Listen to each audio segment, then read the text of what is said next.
Tuttle 1980-ban lett vegán, és 2005-ben jelent meg a World Peace Diet, vagy magyarul világbéke étrend című könyve.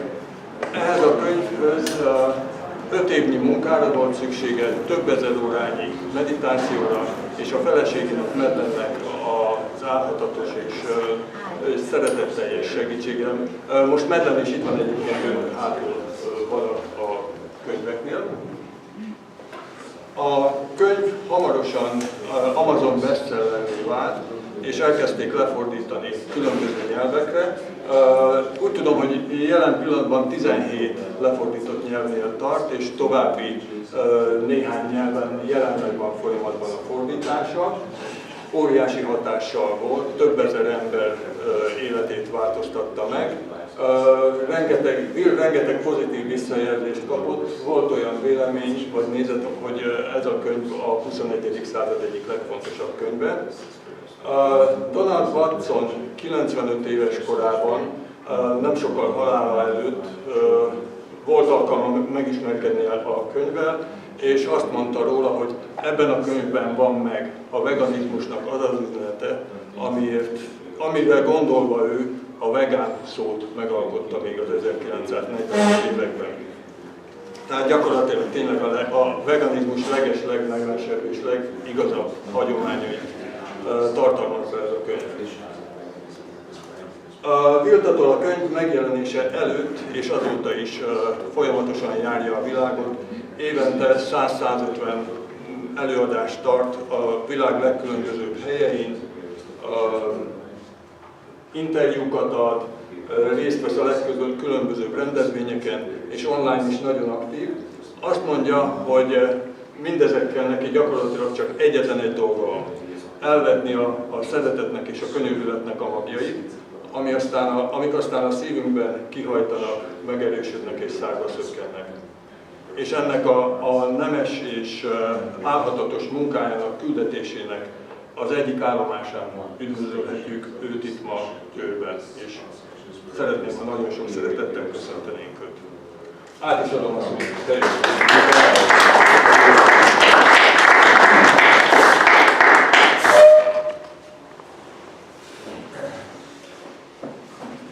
Thank you so much, Csaba, and thank you everyone for joining us here this evening. Nagyon szépen köszönöm a vezető szavakat, Csaba, és köszönöm mindenkinek, aki megjelent és csatlakozott hozzánk ma este. I'm very grateful to everyone. I'd also like to especially acknowledge Madeleine, my wife, who's the artist of these Külön szeretném Madeleine-nek, feleségemnek is megköszönni a aki egyébként az itt megjelenő képeket is festette, valamint. And also acknowledge our colleague Philip Nikozis, who's from Greece, who's here. Kollégának, aki Görögországból. He's also a very helpful part of our lecture tour. Szintén rengeteget segít nekünk a turnénk során. And I also want to just really thank the wonderful translator who was here with us at Budapest. Kifejezném köszönetemet a tolmácsunknak is, aki most Budapestről lejött hozzánk egyenesen. It's very, very helpful. Thank you. Nagy segítségük. And so, just so I have a feeling, were any of you at the lecture last night in Budapest? Megkérdezném rögtön, hogy a tegnap esti budapesti előadásnak vannak-e itt résztvevői. And also, how many of you have read the World Peace Diet? Továbbá hányoknak volt már lehetősége elolvasni a világbéke étrendet? Akár angolul vagy magyarul. Then you have? Okay. Well, also, I think it might be nice to begin by playing a short piece of music on the piano, since we have a piano Talán here. jó ötlet, hogy a kezdésnek megszólaltatom a zongorát, miután ide készítették nekünk. And so I think I'll play a piece of music that focuses on the beauty and the importance of trees. És egy olyan darabot fogok akkor előadni, ami a fáknak a szépségére és a fontosságára hívja fel a figyelmet. This evening is going to be talking about animal agriculture, and one of the primary problems right now today is deforestation. A ma este témája az állattartás, illetve az annak a társadalomra és egyéb területekre gyakorolt hatásai lesznek, de egyébként az erdők elvesztése igen szorosan összefügg ezzel az erdőpusztulással. We're cutting down millions of trees every year to grow food to feed cows and pigs and chickens. Évente több millió hektár erdő pusztul el azért, hogy a helyi erdőföldet alakítsanak olyan növényeknek, amivel aztán állatokat táplálunk. So, a few years ago, when we lived in California near the redwood trees, which are very tall trees. Néhány éve Kaliforniában egy mamutfenyők által benőtt környéken laktunk. I was taking a walk among these very ancient tall trees in the evening. Közöttük sétálunk, elmentem ott az erdőbe sétálni valamelyik este. And I heard a melody and it seemed to be coming from these trees. És szinte hallottam azt a zenét, ami úgy tűnt, hogy ezekből a fákból árad felém. So I was very glad when I got back to the house that I still remembered the melody and I wrote it down. És hála jó Istennek még akkor is a fejemben volt, amikor a házba visszaértem és gyorsan le is fotáztam. And I would like to share it with you now. És ebből született ez a darab, amit most meg szeretnék veletek osztani. It's on one of our CD albums. It's called Redwood Light. Az egyik CD-n megtalálható egyébként a múltfenyő fénye, talán így lehetne fordítani címén. And I think some of these ancient large trees are aware perhaps of what's happening in the world and perhaps come to us. És az a gondolatom, az érzésem támad, hogy talán ezeknek a hatalmas fáknak némelyiket tudatában van annak, hogy mi is folyik ma a világban, és eljött hozzánk. When we're quiet or in our dreams, to remind us of an ancient song. Amikor magunkban mélyedünk, vagy álmunkban, akkor erre az ősi dalra emlékeztetve minket. A song that we still remember deep in our heart and in our Egy bones. olyan dal, aminek a dallamai még a szívünk legmélyén még megvannak az emlékeinkben. So I'd like to just dedicate this piece of music to creating a field of consciousness, of love, and appreciation for this earth and all Úgyhogy beings. ezt a darabot a föld iránti tiszteletnek és szeretetnek szeretném dedikálni. And invite you as you listen to let the music take you on an inner journey. És szeretném, hogy mindenkit segítsen, és ez a darab magában mélyedni. Thank you. Enjoy. Köszönöm szépen.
So, thank you for listening.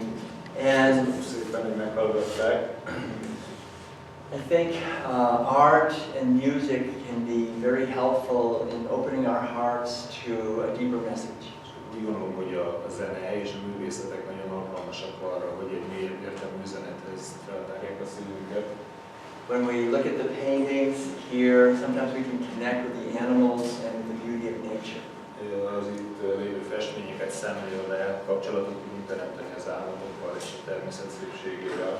When we listen to music that it touches us deeply, it can open an inner doorway to deeper understanding. Amikor olyan zenét hallgatunk, ami mélyen megérint minket, az egy belső ajtót nyit ki bennünk, akkor mélyebb értelmű fogalmakat be tudunk fogadni. And I think that today, connecting with our inner wisdom is more important than ever. Úgy gondolom, hogy ma a belső bölcsességünkkel teremtett kapcsolat fontosabb, mint valaha. We live in a time where the earth is under attack and where there's a lot of conflict between people and nations. Olyan időket élünk, amikor az egész bolygó szinte támadás alatt van, és rengeteg konfliktus van emberek, illetve nemzetek között. Where we have many problems that we have to solve. Rengeteg problémát kell párhuzamosan megoldani. There's a whole list of these problems. Ezeket hosszú listába lehetne sorolni. We have hunger and poverty and war and terrorism. Éhínség, nyomor, háború, terrorizmus. And we have environmental problems and global warming. Környezetvédelmi problémák, globális felmelegedés. We have disease and social injustice. Járványok, társadalmi igazságtalanság. And also on that list we have human abuse of animals. És ezen a listán szerepel az ember általi állatkínzás is. For most people that is a problem, human abuse of animals, but it's very low on the list. A legtöbb ember tudatában van ennek a problémának, de a prioritási listán valahol nagyon alul foglal helyet. These other problems are much more important because we are much more important than animals. Sokkal fontosabbnak tartjuk a többi problémát, amit itt felsoroltam, mert sokkal fontosabbnak gondoljuk magunkat az embert az állatoknál. In many ways I wrote the World Peace Diet to take human abuse of animals from the bottom of the list and put it at the top of the list. Sok egyéb mellett azzal a céllal is írtam a világbéke étrendet, hogy ezen a fontossági listán az ember általi állatkínzást erről az alsó helyről magasabbra emeljem. Because our mistreatment of animals for food and for other products causes an enormous amount of suffering to them and to us. Mert az állatoknak a kínzása, megnyomorítása élelmiszeripar, illetve egyéb haszonszerzési céllal óriási mennyiségű szenvedés forrása mind az állatokra, mind az emberekre nézve is. And the amount of suffering is inconceivable. Felfoghatatlan mennyiségű szenvedésről van szó. Billions, about 70 billion animals, land animals are killed every year. Évente mindegy 70 milliárd szárazföldi jószágot mészárolunk le. And they estimate about 3 trillion marine animals. És becslések alapján mindegy 3000 milliárd tengeri állatot évente. But also, this whole activity is very harmful to the earth and also to ourselves. De ennek a tevékenységnek az egésze hatalmas kárt tesz a Földön, és ez a kár visszaüt az emberekre is. It's actually the main cause of all the other problems on the list. Látni fogjuk, hogy tulajdonképpen a fő kiváltó oka az előbb említett listán szereplő összes problémának. But we are not able to see that because our abuse of animals is mostly invisible. De ezt a hétköznapi életben nem vagyunk képesek észrevenni, mert az állatok életünk kínzása a legtöbbször láthatatlanul történik. A hétköznapi embertől elzár. It's the very defining essence of our society. A jelenlegi társadalmi berendezkedésünknek az origóját jelenti szinte. Most people, virtually everyone, every day eats foods that come from animals. A legtöbbünk fogyaszt napi rendszerességgel állati eredetű táplálékot. It's well understood that these foods are not very good for our health. Annak ellenére, hogy többé-kevésbé ismert az is, hogy ezek az élelmiszerek nem tesznek nekünk túl jó az egészségünknek. But as I teach in the World Peace Diet, they are much worse actually for our psychological and emotional and spiritual health. Ahogy ezt tanítom egyébként a világbéke étrendben, a spirituális, a lelki és a pszichének még nagyobb kárt tesz, mint a fizikai valóknak. So animal agriculture is causing most of the outer problems in the world. Az állattartás tulajdonképpen a világ legtöbb külső problémájának, kézzeltapintható problémájának a forrása. Many of the diseases that we have in our physical bodies. A legtöbb fizikai testünket megtámadó betegségnek ez a forrása. Also the problems of the earth. A föld problémájának különben. Because animal agriculture is very wasteful of resources. Mert az állattartás hatalmas erőforrás pazarlással jár. And also because we waste resources, we have food shortages and hunger, which cause conflict. Ennek következményeképpen pedig fellép az élelmiszer hiány, az éhínség, ami természetesen konfliktusok forrása. So each one of us is an individual, and each one of us is part of a community. Mindegyikünk külön egyén és közösség tagja is egyben. I think these are the two main powers, and they can be in harmony or they can be in conflict. Ez a két fő hatalom, és harmóniában is tudnak egymással élni, de konfliktusban nem különben. It's important to understand that as individuals, we can choose to eat the foods that we feel are the right foods for us to eat. Fontos megérteni, hogy egyénként jogunk van eldönteni, hogy azt az ételt tegyük, amiről úgy gondoljuk, hogy ez nekünk a legjobb. However, we're all born into communities where we're told we need to eat animal foods. Ugyanakkor mindjárt olyan közösségekbe születünk be, ahol az általános üzenet az, hogy állati eredetű táplálékokat kell fogyasztani. If you go to any grocery store and look at the little jars of baby food, you see turkey and meat and veal and cheese. El kell menni bármelyik ABC-be, hipermarketbe megnézni a bébi ételeket, mindegyikben pulykahússal, górióhússal, stb. Fel van rajtuk sorolva. So from infancy we're eating foods that come from animals. Csecsemőkortól fogyasztjuk az állati eredetű táplálékot. And we do this because people care about us and love us and want us to be healthy. És mindezt azért, mert valaki gondoskodik rólunk, valaki törődik velünk, valakinek feltett szándéka, hogy mi egészségesek legyünk. So we're raised in a society that's based on imprisoning and killing millions of animals. És így növünk fel egy olyan társadalomba, aminek az alapja az állatok bezárása és tömeges lemérszállása. And the good news is that this is all completely unnecessary. Ezzel kapcsolatban viszont van egy jó hírem, mégpedig az, hogy mindez teljesen szükségtelen. We can, each one of us, do an experiment on our own health and discover that this is true. Mindenki tehet a saját egészségével akár egy kísérletet, és rádöbbenhet arra, hogy ez valóban így van. So I'll just tell a little story briefly about this for myself. Úgyhogy ezzel kapcsolatban egy saját élményemet meg is osztom veletek. I was raised in a community, I think like all of you, where I was taught by my parents, my friends, neighbors, doctors, people in religion, to eat a lot of meat and dairy. Mert olyan közösségben nőttem föl én is, gondolom hozzátok hasonlóan, ahol a szüleim, az orvos, a templomban mindenhol azt tanították, hogy rengeteg húst és állati eredetű ételt, terméket kell fogyasztani ahhoz, hogy egészséges legyen. This was in Mass Boston area back in the 1950s. Ez 50-es években Boston mellett ott nőttem fel. And when I was about 7 years old, I thought about it and I asked my mother, the food we're eating, is this what everybody in the whole world eats? 7 éves lehettem, amikor ez elgondolkodhatott, és megkérdeztem anyukámat, hogy ez az étel, amit mi eszünk, ez ugyanaz, amit az emberek világszerte tesznek? And my mother said, yes, yeah, this Édesanyám azt mondta, hogy this is what everybody eats. természetesen mindenki így érezik. And then she left, but then she came back and she said, well, I'm sorry, that's not completely true. Elment a munkájára, de elgondolkodhatott, mert visszajött egy kis idő után, és azt mondta, hogy valamivel ki kell egészítenem, ez nem teljesen igaz, amit az előbb mondtam. I still remember, she said, there are vegetarians. Emlékszem, szinte látom, hogy mondta, hogy vannak úgynevezett vegetariánusok is. I'd never heard that word in my life. Soha nem hallottam azt a szót életemben addig.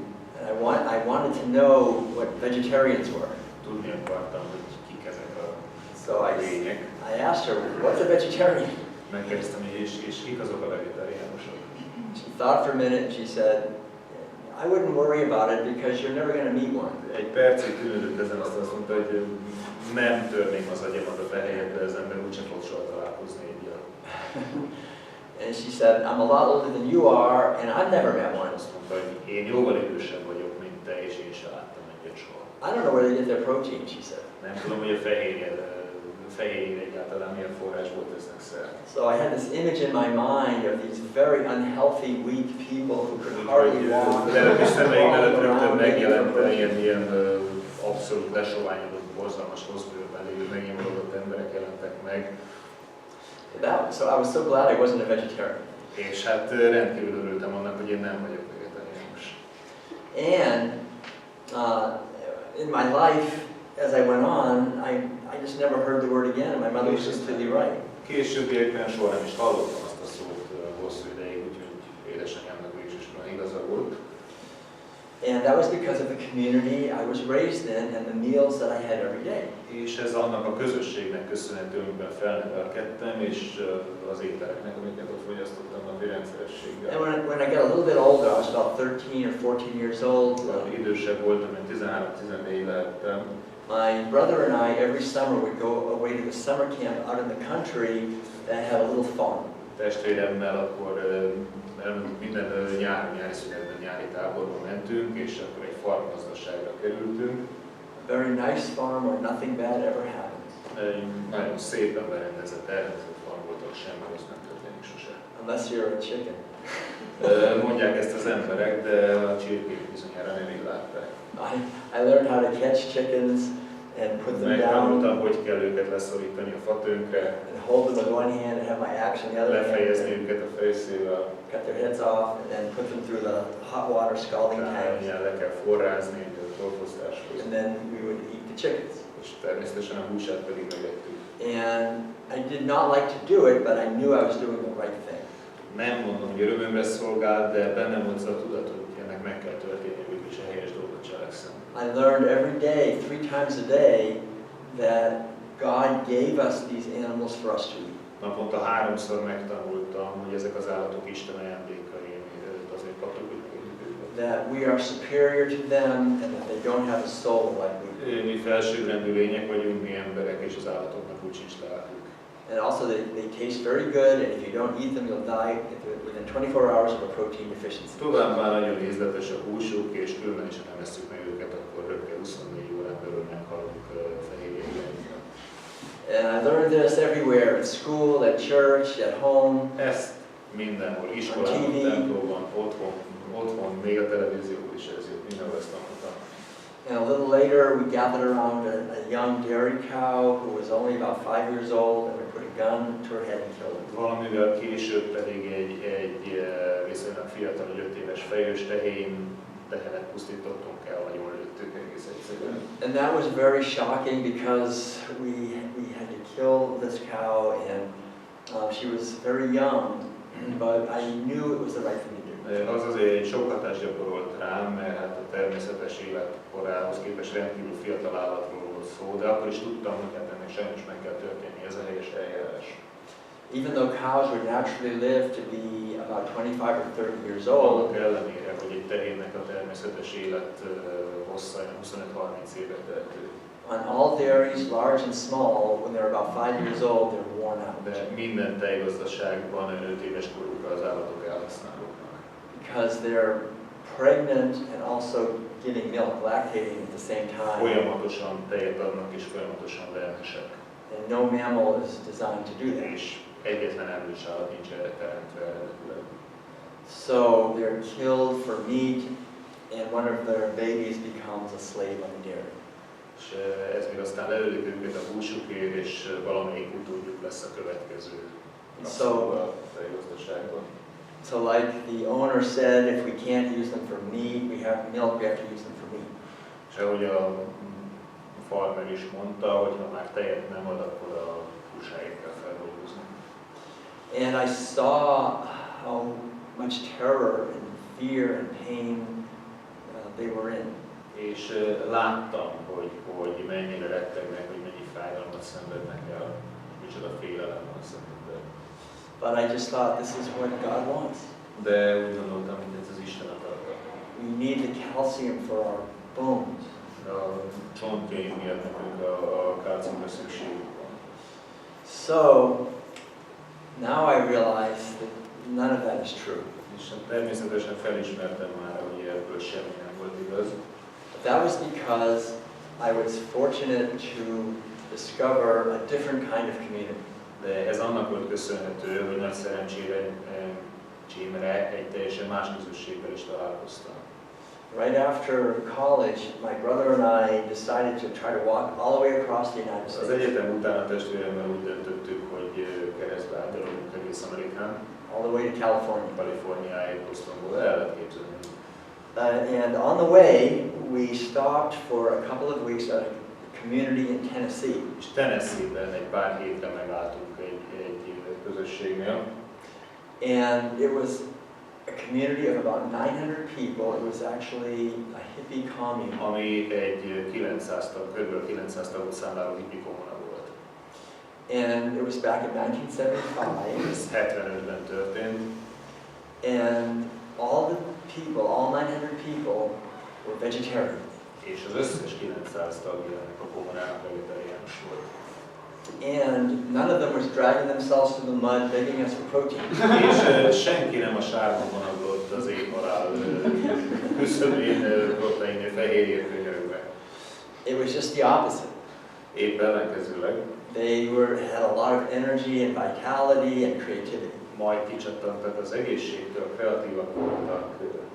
And actually today we would call them vegans. Mai szóhasználattal ezeket az embereket már vegánnak neveznék. Because they didn't eat meat or dairy or eggs. Nem ettek húst természetesen, de nem fogyasztottak tejterméket és tojást sem. And they also tried not to use any leather. És a bőrből készült tárgyak használatát is mellőzték. And they had about 200 children that were born on the farm, so they were vegan from És birth. a kommunában volt 200 kisgyerek, aki már a közösségbe született, akiket természetesen akkor születésük óta vegán életmódot folytattak. And they were growing up very strong and healthy. És nagyon erősül sikerült egészséges kisgyerek volt mindegyik. So I wonder, I said, so why are you vegetarian? Föl is tettem a kérdést, hogy ti miért vagytok vegetáriánusok?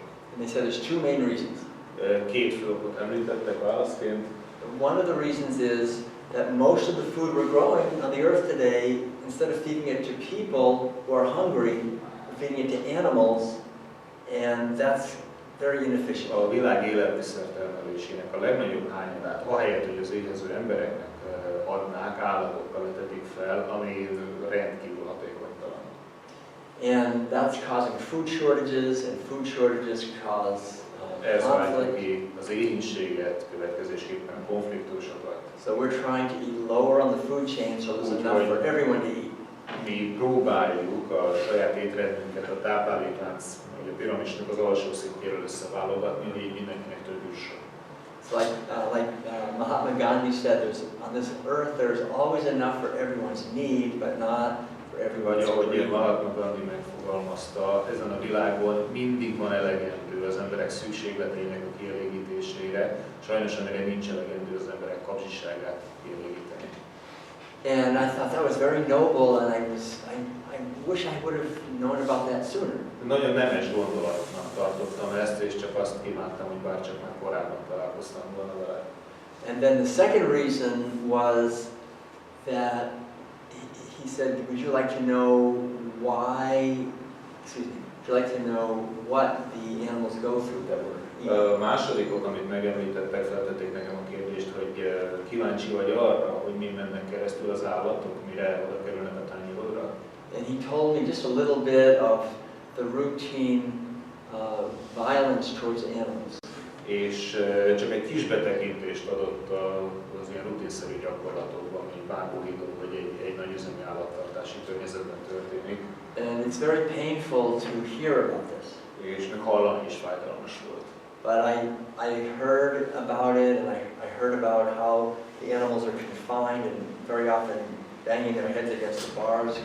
De hallottam, hogy vannak az állatok szűk hólakba rekesztve, össze-visszaverik magukat a vascsöveken. And how their bodies are mutilated in various ways. Hogy csonkul a testük, a csonkítják meg a testüket különböző módon. So I felt very sad to think that we're harming so many animals. Nagyon elszomorított ez a gondolat, hogy micsoda tömegben okozunk fájdalmat állatoknak. But the wonderful thing was that every day for breakfast, lunch, and dinner, I was sitting with all these people eating meals that did not cause any suffering to De animals. a csodálatos kaland tapasztalat viszont az volt, hogy minden nap 3 alkalommal egy asztalnál ültem ezekkel az emberekkel, és reggelire, ebédre, vacsorára abszolút százalékban növényi eredetű táplálékot ettünk. The farm was a vegan community that grew most of our own food. A farm egyébként majdnem egy önfenntartó vegán közösség volt.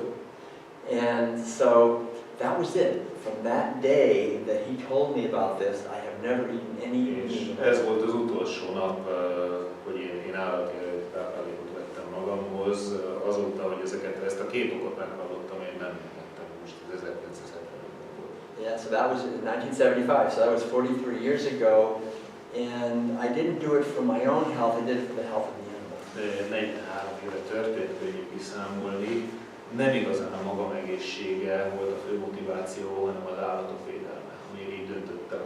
But I have found that myself in the last 43 years, it's been the best thing I could have done for my own health as well. De aztán az utóbbi 43 év rádöbbentett arra is, hogy a saját egészségemnek se tehettem volna semmi jókat.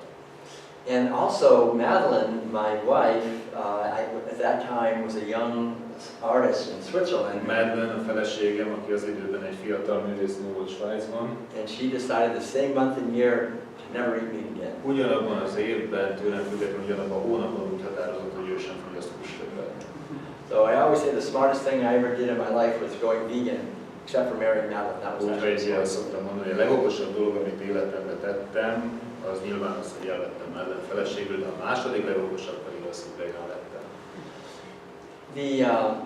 The wonderful thing was that once I understood this, I began to change my life and look more within. A csodálatos tapasztalat ezzel kapcsolatban, hogy amint ezt megcselekedtem, megváltozott az életem, és elkezdtem saját magamat is belülről vizsgálni. I started to question a lot of the indoctrination from my society. Elkezdtem megkérdőjelezni azokat a társadalmi indoktrinációkat, amiben én is felnőttem. I lived in quite a few different Buddhist meditation centers. Elég sok buddhista meditációs központban is éltem. And in 1984, I decided to shave my head and become a Zen Buddhist monk. 84-ben pedig leborotváltam a fejemet, és egy zen buddhista szerzetes lett belőlem. So I went to South Korea. Dél-Koreába mentem. And I was living in a monastery there where we were meditating every day from early in the morning till late at night. laktam, ahol kora hajnatok és estig meditáltunk. And I realized that I was in a community that had been practicing veganism for a long time. És ott ismertem fel, hogy olyan közösségben vagyok ismét, aki nagyon régóta gyakorolja a veganizmust. This was the second time in my life I was in a vegan community. Ez volt a második alkalom az életem során, amikor vegán közösségben találtam magam. There was no meat, no dairy, no eggs. Nem fogyasztottunk húst, tejterméket és tojást. No wool, no silk, no leather. És nem használtunk gyapjúból, bőrből, selyemből készült tárgyakat. No killing of mosquitoes even. Még a szúnyogok életét is megkímélték. And they had been living this way for 800 years. És ott ez 800 éve bevett hagyomány volt. So I realized that this veganism was not a new hippie idea from És ott California. jöttem rá arra, hogy ez a veganizmus, ez nem a kaliforniai hippiektől származó ötlet. It's an ancient wisdom teaching that goes back hundreds of years. Ősi bölcsesség, egy ősi tanítás, ami több évszázados múltra tekint vissza. And it's all over the world. És világszerte is terjed.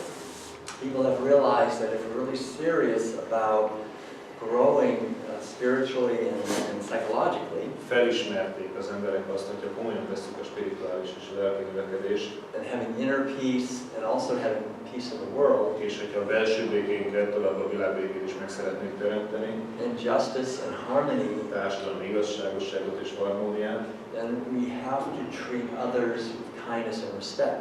akkor tisztelettel és könyörületességgel kell viszonyulnunk más élőlények iránt. Not just other human beings, Nem csak embertársaink felé, but also all beings. hanem minden élőlény felé. Because animals are like us.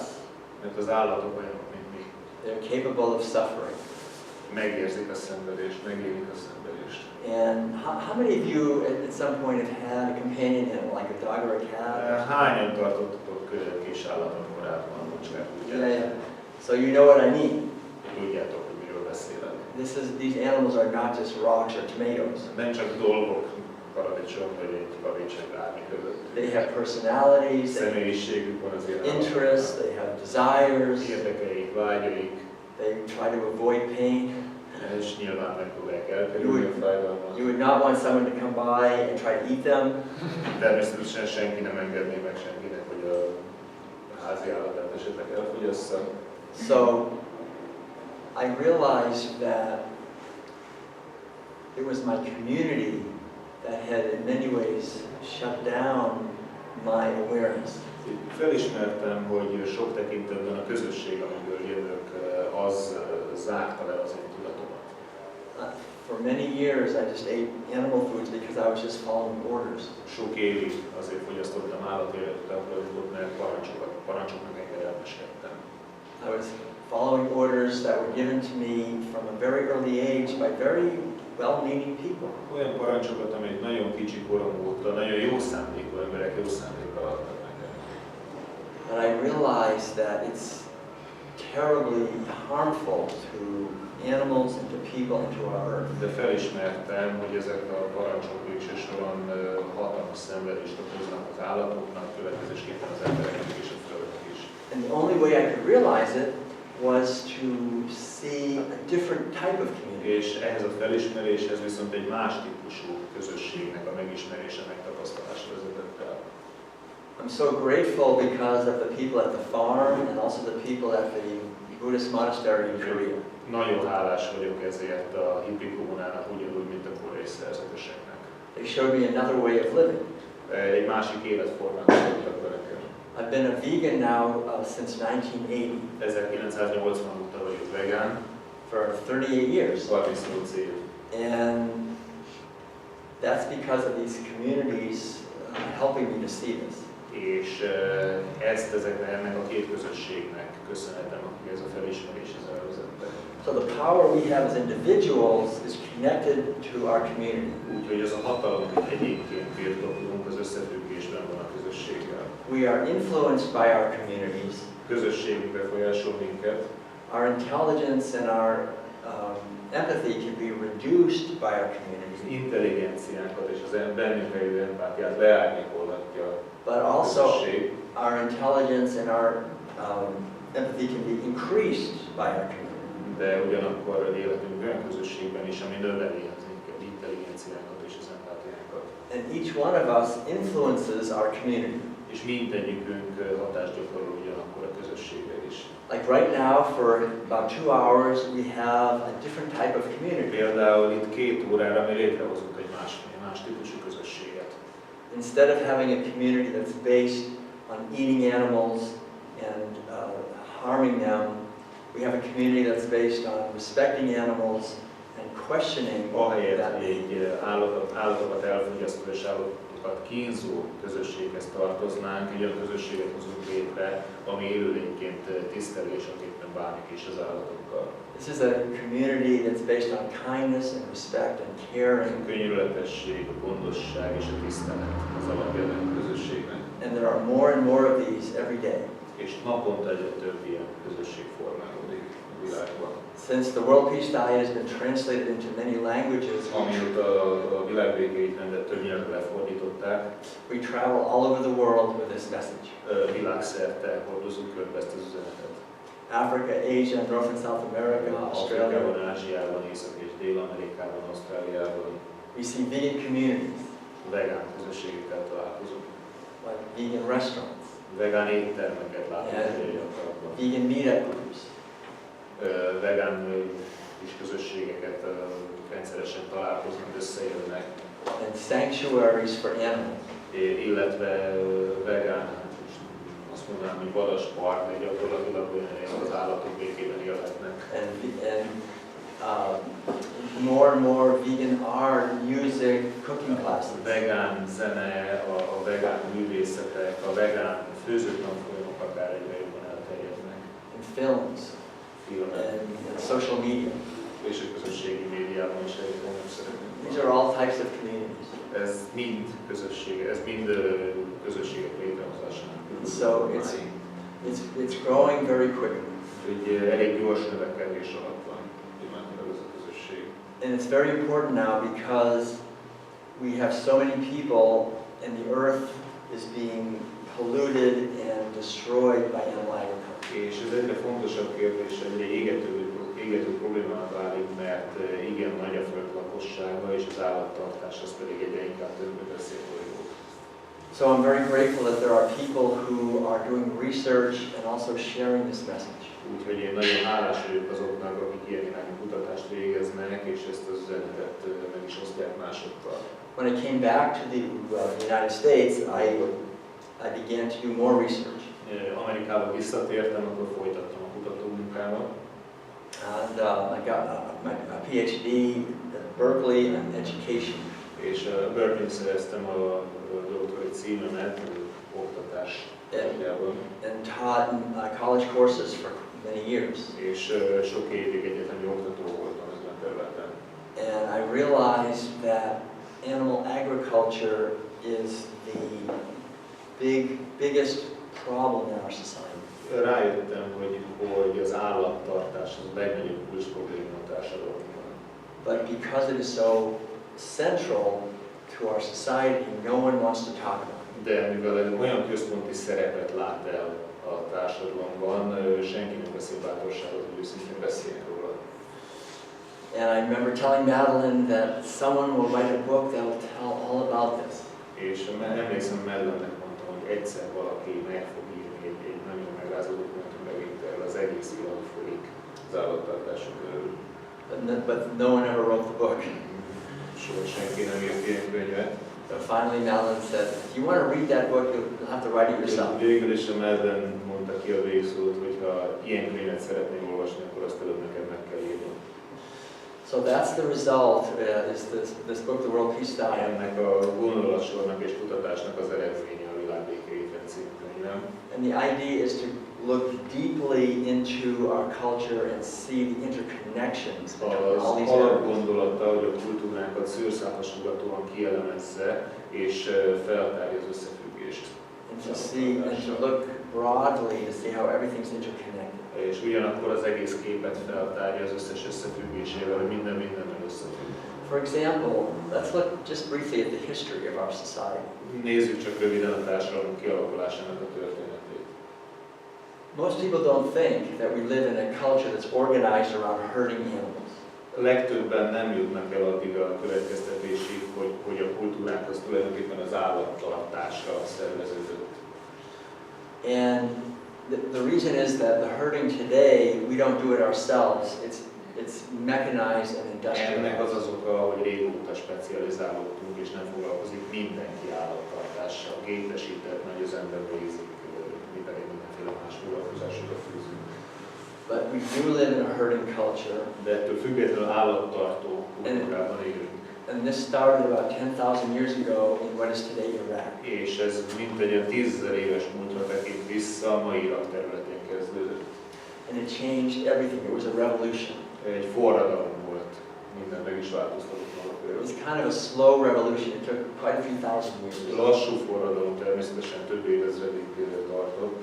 But basically people started to own wild sheep, wild goats, and then later cows. De az emberek elkezdték befogni, megszelídíteni a vadkecskéket, a birkákat és legvégül a szarvasmarhát. For food. Élelmiszer, húsfogyasztási céllal.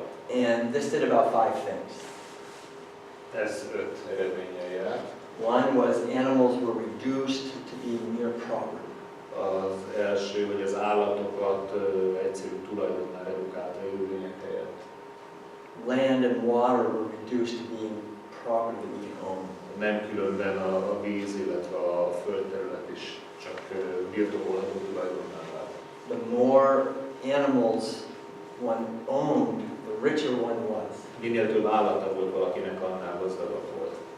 Eventually, for the first time on earth, a wealthy, elite, powerful class. Először a világ történelmében kialakult egy jómódú elit réteg. And the ancient word in Latin, capita, means head, as in head of sheep and goats and cows. És a capita, a latin szó, az eredetileg az állatok fejére vonatkozik, amikor valaki megolvassa az államnak a létszámát. So we had for the first time the beginnings of capitalism as the wealthy elite owning property. És maga egyébként a kapitalizmus szó etimológiai eredete is ugyanez. Ezek első megnyilvánulási formák, kapitalizmus fogalma az, amikor valakinek a vagyonossága az általa birtokolt állatok elszámába volt. Az a mérték. In controlling the land and controlling the whole society. És aki nyilván a földterület fölött uralkodott, az egész közösséget uralta. And they invented two new institutions. Két új intézmény bevezetésével járt mindez. One was war. Az egyik a háború. There had never been any war before animal agriculture. Korábban nem volt háború. But when someone saw many cows and sheep, he would try to take them. De amikor valaki nagy számú juhot vagy szarvasmarhát látott, akkor az első gondolata az volt, hogy megkapod őket. In order to get more wealthy. Hogy nyilván vagyonosabb emberré válják. That would cause a great war. Ez pedig nyilván megszűnt a háborút. The oldest word for war that we know is the ancient Sanskrit word gavya. A legrégibb ismert szó, ami háborút jelent, a szanszkrit gavya kifejezés. It means the desire for more cows. Ami szó szerint lefordítva több szarvasmarha iránti vágyakozást jelenti. And this led to slavery. A másik intézmény, amit ez a berendezkedése megteremtett, az a rabszolgaság volt. It's a small step from enslaving animals to enslaving human Az beings. állatoknak a fogvatartásától már csak egy kis lépés az emberek fogvatartása. So we had animal agriculture giving rise to a wealthy elite class and war and slavery. Az állattartás gyakorlatilag kitermelt egy vagyonos elitet, megteremtette a háborút és a rabszolgaságot. And also to the domination and exploitation of women. Továbbá pedig a nőknek az elnyomását és a kihasználását. Because in animal agriculture, the female is seen only as a breeder. Mert az állattartásban a nőstény állatot csak mint tenyészállatot tekintik. And pretty soon men learn to see even women just as breeders. És meglehetősen hamar kialakult a férfiakban is a mentalitás, hogy a nőkre ugyanígy tekintsenek. So by the time the first books, the oldest books were written 3,000 years ago. Úgyhogy mire a legrégibb írásos emlékeink 3000 évvel ezelőttről megszülettek, We can see very clearly that women are bought and sold like property. nyilvánvaló bizonyítéka van, hogy a nőkkel is úgy kereskedtek, mint bármilyen más országban. The kings are eating a lot of meat and going to war and owning slaves. A király rengeteg húst fogyaszt, háborúba megy, és rengeteg rabszolgája van. And the people are suffering. A nép pedig szenved. And this system of war and domination of women spread from the eastern Mediterranean into the northern És Mediterranean. ez a háborús nőket elnyomó berendezkedés, ez a mai Irak területéről, tehát a mediterrán régió keleti részéről kiterjedt az északi mediterrán régióba. Gradually spread into Central Asia, Europe, Közép-Ázsiába, Európába, into the whole world. és végül is az egész bolygót körbevettek. And we see it spreading today through the large corporations and financial És institutions. a mai napig terjed, ennek ma megnyilvánulási formái a multicégek, illetve a nemzetközi bankhálózatok. McDonald's, Kentucky Fried Chicken, meg Burger McDonald's, King, KFC, Burger King, Monsanto, Cargill, the IMF, the World az Bank. IMF, még lehetne híreket sorolni. They call the whole thing the military, industrial, medical, pharmaceutical, media, banking complex. Hát gondoljunk csak bele, elsorolom a military, hadipar, Industrial, meat, nagyipar, a húsipar, medical, a pharmaceutical, gyógyszeripar, media, a média banking, és a bankszektor. and we're just all born into this. És ez az a környezet, az a társadalmi környezet, amiben beleszületünk. We're all taught to eat these foods. Megtanítják nekünk, hogy fontos ezeket a táplálékokat fogyasztani. We're taught that this is how we live. Ez az életrendje, így élünk. And the good news is that we are now beginning to realize and to awaken that there's a much better way we can live. Jó hír ezzel kapcsolatban, hogy egyre több emberhez jut el a felismerés, hogy lehet másképp, lehet jobban is élni. When we question animal agriculture, Amikor megkérdőjelezzük az állattartás gyakorlatát, we're actually going to the very root of the problems in our society. akkor tulajdonképpen a gyökérokot találjuk meg.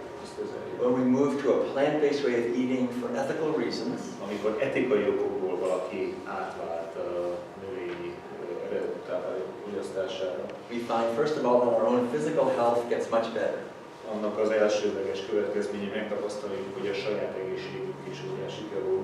It's very clear that the hospitals and the pharmaceutical industry are getting filled up with people who are eating animal-based foods. Nyilvánvaló, hogy a kórházak olyan emberekkel vannak tele, illetve a gyógyszeripart olyan emberek tartják el, akik állati eredetű táplálékot fogyasztanak.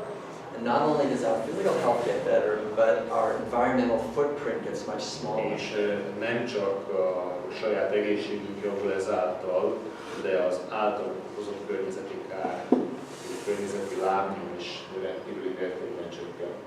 According to scientists in the United Nations, one person eating a plant-based diet uses only 1/12 of the amount of land as someone eating a standard Western Az diet. ENSZ tudósai kutatásai szerint egy növényi eredetű táplálékot fogyasztó ember körülbelül az 1/12 földterületet vesz igénybe a saját fenntartásához, mint az, aki állati eredetű táplálékot fogyaszt.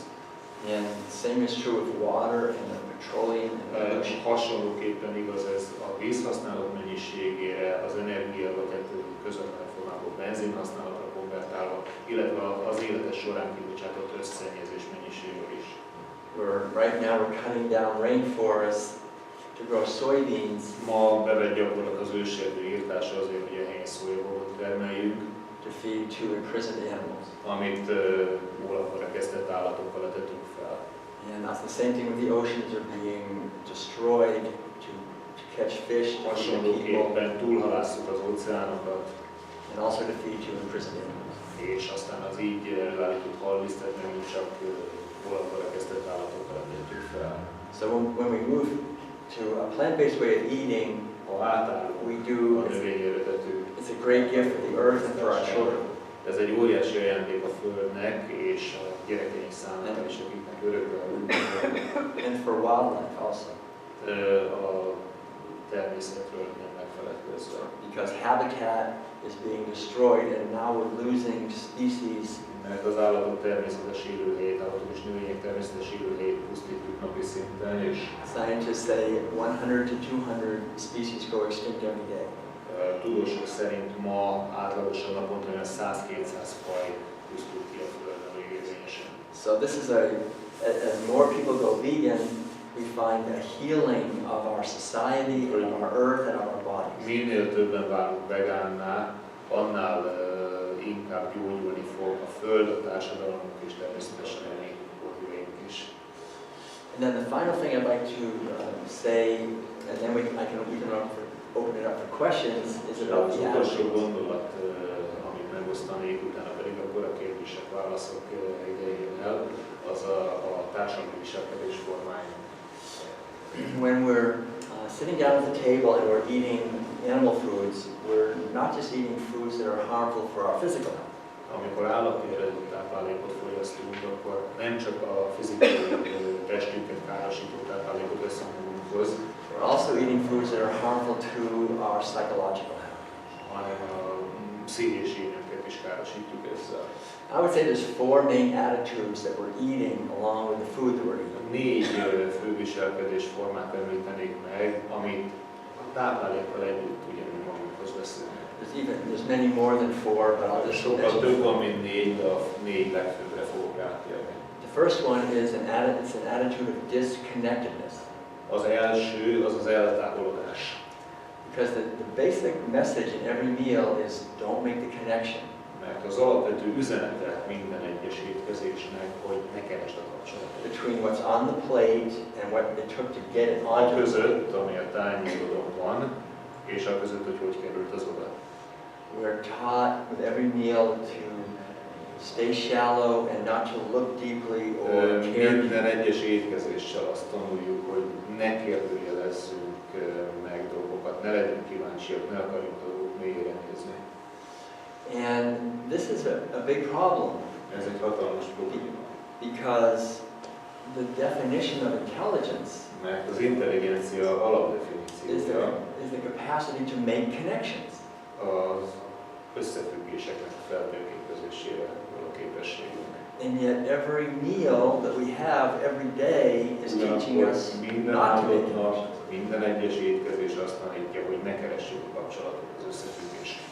So we find that eating animal foods reduces the intelligence not only of us as individuals, but also of the entire society. Ezért aztán ennek az eredménye, hogy nem csak az egyén intelligenciáját csökkenti az állattáplálék fogyasztása, hanem a társadalom egészét is. This is not just the cognitive intelligence, but also our emotional De nem intelligence. csak a kognitív intelligenciáról van szó természetesen, hanem az érzelmi intelligenciáról is. Our natural wisdom and empathy are reduced. A természetes bennünk lévő bölcsesség és empátiát leárnyékoljuk.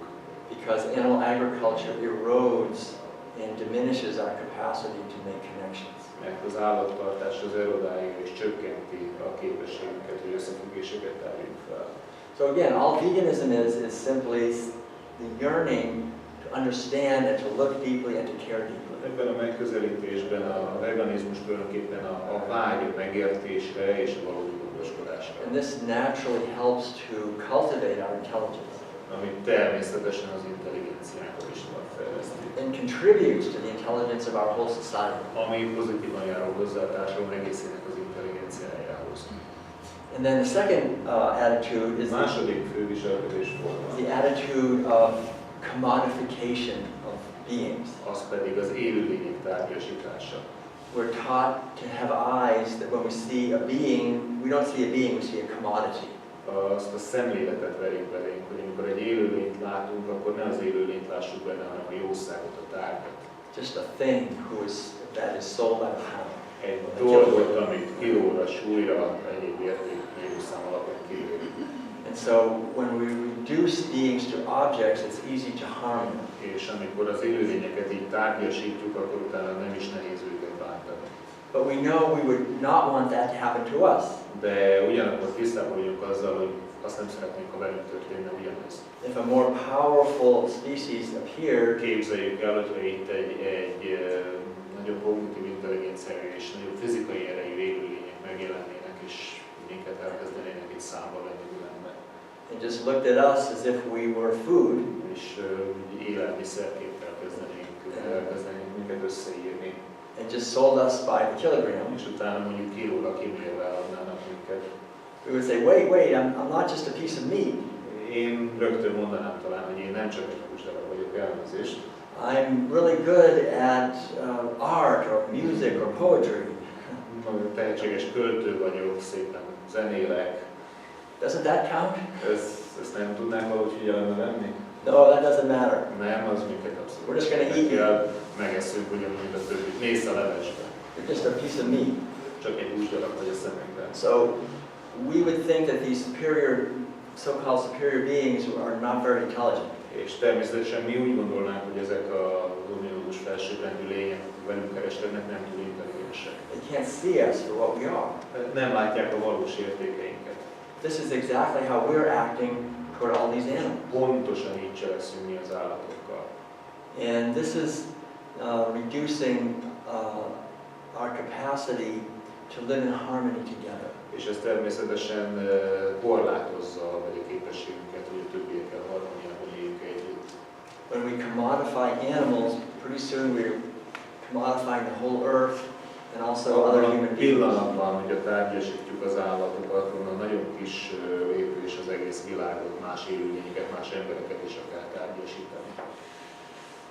So and then the third harmadik viselkedésforma attitude is the attitude of privilege and elitism. Az elitizmus, illetve az előjogok kultúrájának a The basic message of every meal is that some beings are superior and other beings are inherently inferior. Minden egyes étkezésnek az az alapüzenete, benne lejövő üzenet, hogy egyes élőlények felsőbbrendűek másoknál. And it's totally fine for the superior beings to dominate and exploit and És a oppress the inferior. felsőbbrendűnek a világ legtermészetesebb dolga az alsóbbrendűt elnyomni és kihasználni. And we're eating this every day. És naponta 3-szor ezt az üzenetet vesszük meg. And we're feeding it to our children. Ezzel etetjük a gyerekeinket. And so it's not surprising that we have such a difficult time creating a society of equality and justice. Nem meglepő, hogy ezek után milyen nehéz egy társadalmi egyenlőséggel járó közösséget, társadalmat megteremteni. Because every meal that we're eating and putting into our body is the opposite of that. Mert minden egyes étkezésünk ellenkező üzenetet hordoz. Meals are the most powerful ritual in any society. Az étkezés a legközpontibb rituálé minden közösségben. Anthropologists understand that meals are the main way any society transmits its attitudes. Az antropológusok már régen feltárták, hogy minden közösség a viselkedés formáit az étkezésben kommunikálja a legmarkánsabban. So when we understand this, then we have power to transform our lives.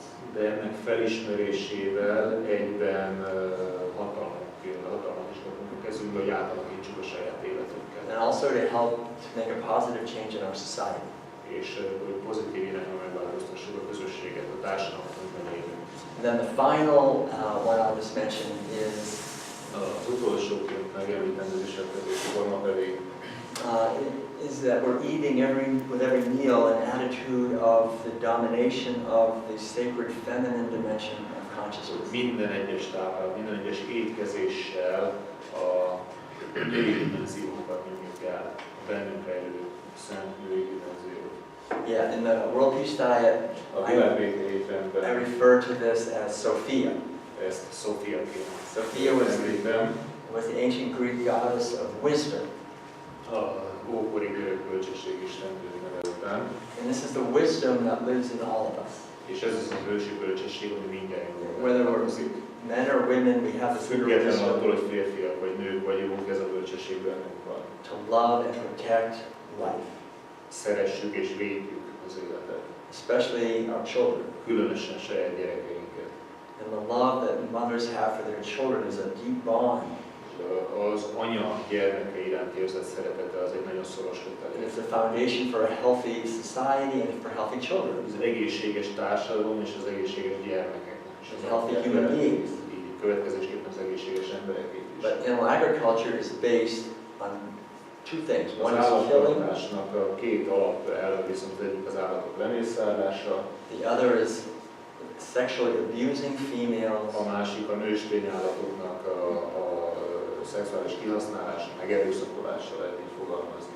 impregnating them against their will, Akaratuk ellenére történő inszeminálása, megtermékenyítése, and then when they give birth to a baby, és amikor pedig megellenek, we steal the baby and kill the baby. akkor elválasztjuk tőlük az utódaikat és lemészároljuk őket. And impregnate them again against their will. Majd újra akaratuk ellenére megtermékenyítjük őket. And we do this every time we take out our wallet and use our money and vote És for it. ezt támogatjuk valahányszor előszedjük a pénztárcánkat és valamilyen állati táplálékot vásárolunk, akkor ezt a rendszert támogatjuk. That's what actually drives the whole system. Ez az, ami az egész körforgást, mozgásban tartja. The then we not only cause this abuse and suffering, we also eat it. És nem csak okozzuk ezt a nem értett kínt és szenvedést, hanem meg is esszük. And we feed it to our innocent children. És ártatlan gyermekeinket is ezzel etetjük meg. So that they learn to do it and teach their children the Hogy same thing. elsajátítsák ezeket a viselkedésformákat, és majd az unokáinknak is továbbadják. So the good news in all of this Jó hír ezzel kapcsolatban ismét, is that all of us, every human being, hogy mindjárt minden emberi lény has been given a wonderful gift.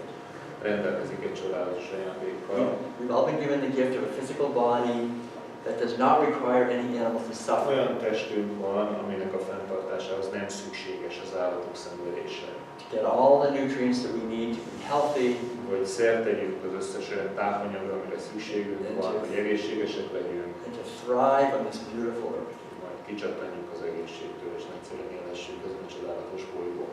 The thing is, all of us have been born into a culture where, from the time we were little infants, hogy egy olyan kultúrába születik mindannyiunk, csecsemőkortól kezdve, we were eating meals where we learned to refuse this gift. ahol minden étkezéssel megtanultuk ezt az ajándékot elutasítani. And to stab and impregnate animals and kill them. És helyette lemészároljuk, akaratok ellenére megtermékenyítjük az állatokat, utódaikat elválasztjuk, stb. And it's all completely unnecessary. És ez mind teljesen szükségtelen. So veganism is two things.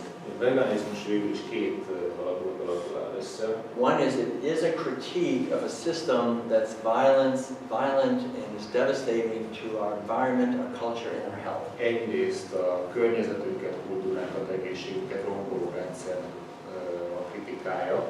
But also, veganism offers a wonderful alternative Nagyszerű alternatívát, működő alternatívát is kínál, that all of us as individuals can embrace. amelyet minden egyik saját akarata szerint elsajátít. We can eat plant-based foods and live a vegan lifestyle élhetünk vegán módra, for the rest of our lives. hátralévő életünkre minden további nélkül. And when we do this, we become part of the solution És amint ezt tesszük, mi is a megoldás részévé válunk to the problems that we're having on this earth. a Föld jelenlegi problémáival. Szolgáltatók megoldásoké. We heal not only our own health, internally and externally, Nem csak a saját külső és belső egészségünket tesszük rendbe ezzel, but we also help to heal our society and our earth, hanem segítünk begyógyítani a társadalmat, a Föld, and also be an example for others. sebeit is továbbá jó példát mutatunk mások számára. So, all of us are on this earth together. Ezért mi mindjárt az összes ember ezen a bolygón, We're all connected to each other. mindenki kapcsolatban áll mindenkivel. All the world's religions agree on one basic teaching, A világ összes vallása egy alapvető tanításban egyetért. to do to others what we would like to have done to us. Cselekedd azt a másikkal, amit te is szeretnéd, hogy úgy cselekedj a másikkal, ahogy elvárod, hogy veled bánjanak. And to not do to others what we would not want to have done to us. És ennek az ellentétjeként ne bánjunk másokkal, ahogy nem szeretnénk, hogy veled bánjunk bárki. And another way of saying that, whatever we sow, we will reap. Másképpen megfogalmazva, ki mit vet, úgy arat. The animals of this world are in our hands. A világ állatvilágát mutatjuk a kezünkben. We can let them live their lives in freedom, Szabadon in engedhetjük nature, őket, természetben úgy élnek, hogy akarnak, or we can violently take them out of nature, vagy pedig erőszakosan kiszakíthatjuk őket a természetes imprison életközösségből, them, bezárni, berekeztetjük őket, destroy and kill them. tönkretehetjük őket, lemészárolhatjuk őket. And when we do that, we also imprison and destroy És abban ourselves. a pillanatban, hogy ezt tesszük, magunkat is börtönözzük, és magunkat is tönkretesszük. We can understand this when we meditate deeply on these interconnections. Ezt akkor lehet leginkább megérteni, amikor magunkban mélyebben meditálunk ezeken a kapcsolatokon. We live, how many of you have noticed that we live on a beautiful planet? Hányan ismertétek fel, hogy nagyon szép bolygón élünk? Yes. And when we understand, we also live on an abundant planet. Hányan ismertétek fel, hogy egy bőséges bolygón élünk?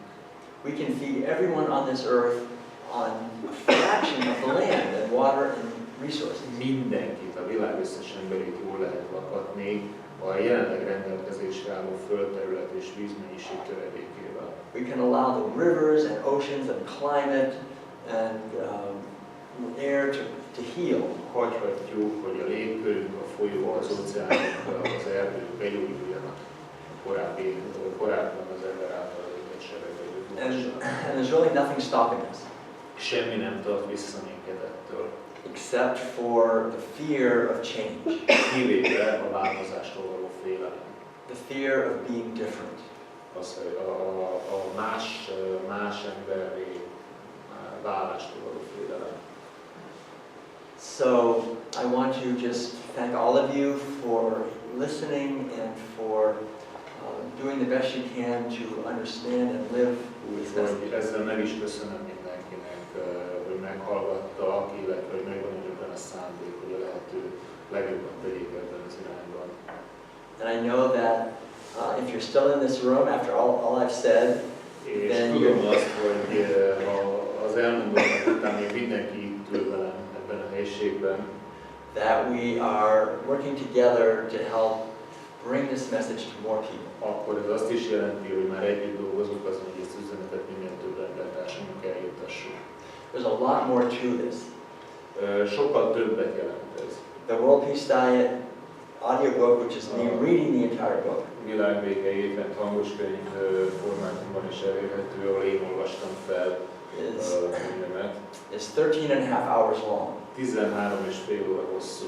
We have a few of them left in the back. Van egy pár még hátul az asztalon. But we've only been talking for 1 hour. De itt én csak egy órás előadást tartottam. So there's a lot more to this, and I'm happy to take a few questions. Elképzelhető, hogy mennyire szűk kis dióhéjban foglaltam össze itt csak a fő gondolatokat, de ezzel ezt be is zárom, és ha bárkinek kérdése van, nagyon szívesen válaszolok rá. Because I know that you may have specific things you'd like to have more clarity about. Mert tudom, hogy mindenkinek vannak esetleg olyan részterületei, amikről világosabban többet szeretne megtudni. So I'd like to stop here and just thank you all for your kind Úgyhogy itt az attention. előadást Much abban love. is vagyok, és nagyon szépen köszönöm a figyelmet. Thank you.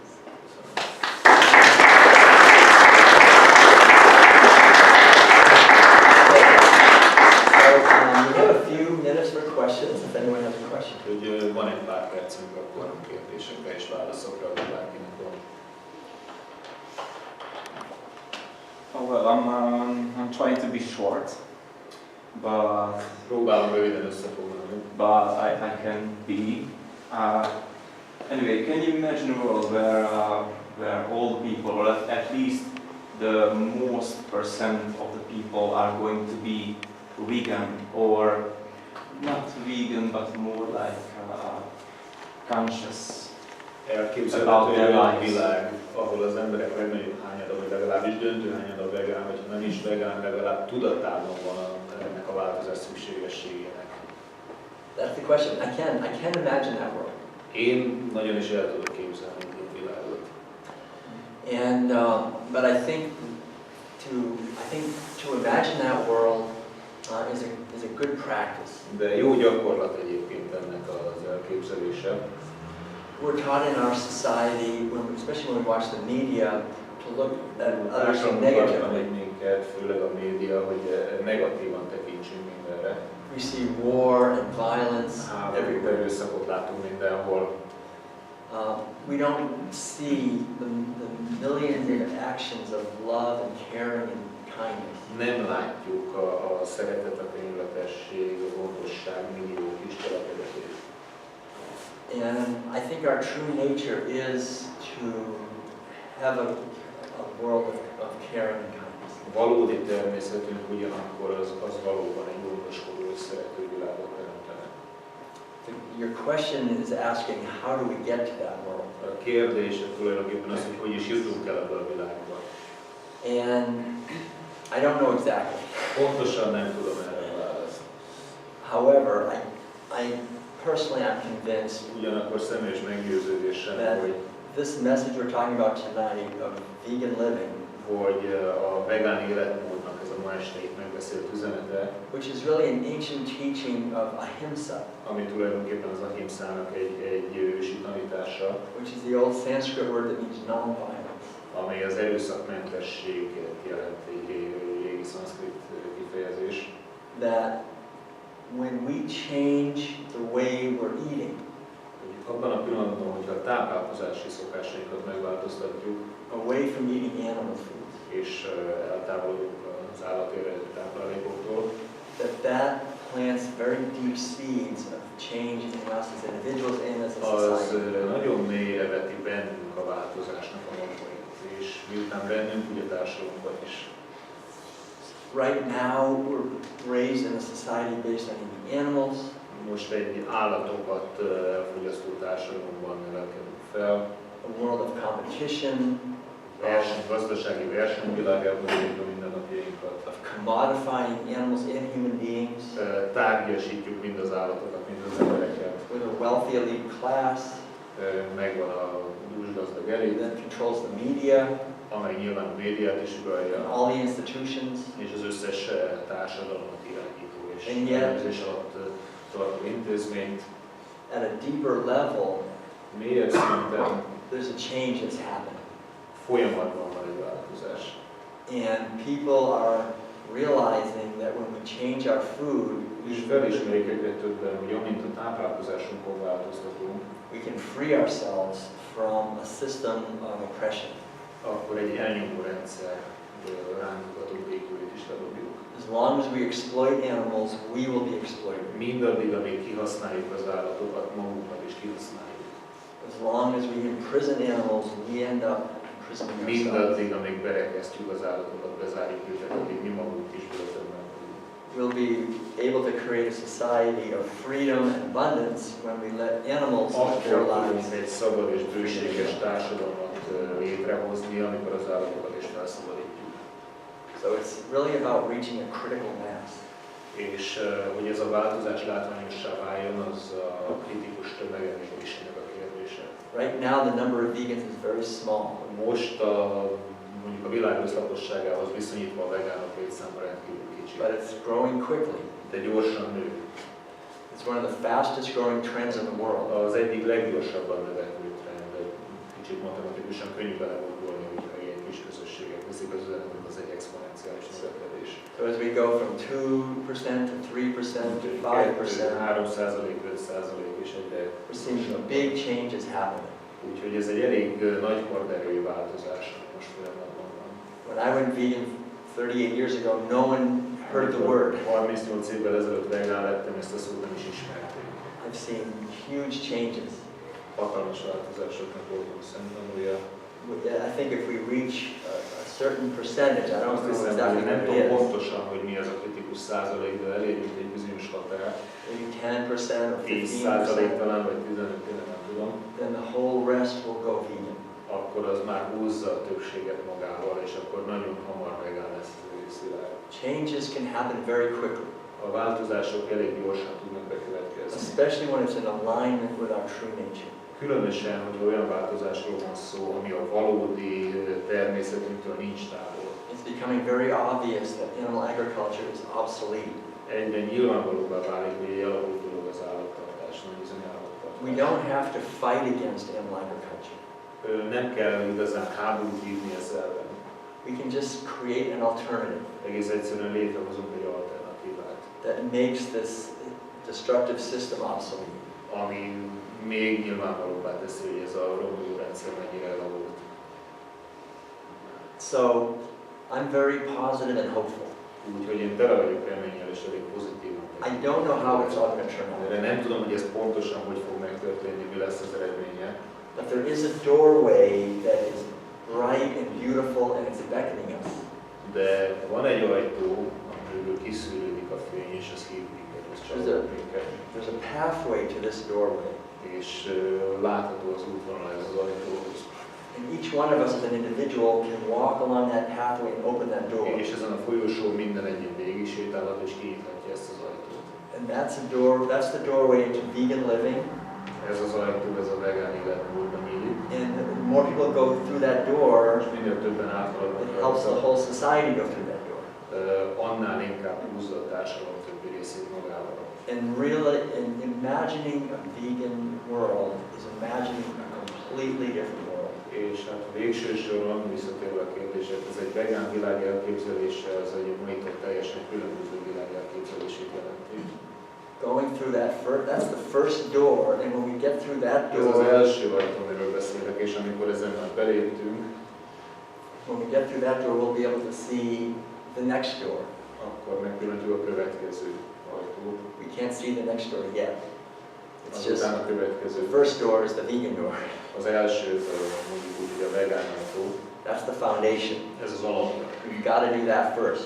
Legelőször ezen az ajtón kell belépni. And each one of us can help in that process. És ebből a folyamatban mindenki segíthet.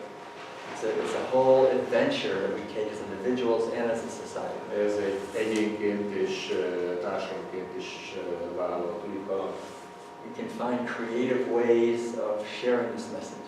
Ennek az üzenetnek a megosztásának különböző kreatív útjai léteznek. The message of veganism is the message of kindness and A respect. veganizmus üzenete az tulajdonképpen a könyörületesség és a tisztelet üzenete. The message of love and freedom and abundance. A szereteté, a szabadság és a bőségé. Of remembering our true nature. Tulajdonképpen visszatérés a saját eredeti természetünkhöz. And I think when we imagine that future, it's a future where we love our children and where there's harmony És between amikor így gondolunk a jövőre, akkor az egy olyan jövőkép, ahol szeretjük a gyerekeinket és harmóniában élünk a többi élőlényel együtt. between us and animals and the earth. Állatokkal és a földdel is különben. People think, no, that could never happen. We humans are too violent. Hogy mi emberek egész egyszerűen túl erőszakosak vagyunk, túl érezőek, ez így soha nem történhet meg. And that's true. Ez valóban így van. If we want to have that kind of world and eat hamburgers, hot dogs, and bacon, Hogyha továbbra is mellett, a világ mellett letesszük a voksunkat és esszük a hamburgert, we will never have a world of harmony. akkor soha nem fog egy harmonikus világ kialakulni. Because our inner world is shut down. Mert a belső világunkat ezzel el is zárjuk, a külső világot ez leállítjuk. So this is the challenge that we have. Úgyhogy ez a korunk kihívása is. And I recommend that we all imagine a beautiful future and work toward that. És javaslom is mindenkinek, hogy próbáljon egy szép jövőt elképzelni és tegyen lépéseket feléje. A world of harmony and peace, Egy harmonikus és békés jövőt, joy and love and abundance. öröm, szeretet és bőség világát. There's nothing stopping us from that. Semmi nem tart minket ettől vissza. In the sense that the earth can Abban az support all of us. értelemben, hogy a Föld képes eltartani And mindenkit. if we use our own wisdom, Hogyha a saját bölcsességünket, együttérzésünket we can certainly achieve this. ennek szolgálatába állítjuk, akkor mindenképpen meg is valósítható. The first step is the vegan pathway, Az első lépés az a vegán. and then to keep going after that. Utána pedig tovább kell menni természetesen. Thank you, that's a great Nagyon question. szépen köszönöm. Elkezdtem olvasni ezt a könyvet. I started reading the book, Hát elég kemény dolgok vannak benne. and there's some quite harsh things in it. I suppose you described Volt-e olyan, hogy akarták, hogy ez a könyv ne szülessen meg, vagy hogy volt-e Did you encounter any sort of resistance when you were támadás? writing your book, when you were looking for a print house that would publish it? Were you personally indirectly discouraged from doing so, threatened perhaps? Did you encounter such?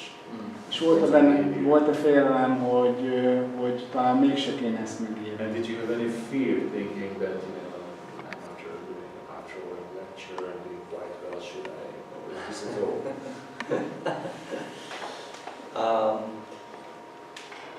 That's a very good question. Nagyon jó kérdés, szintén.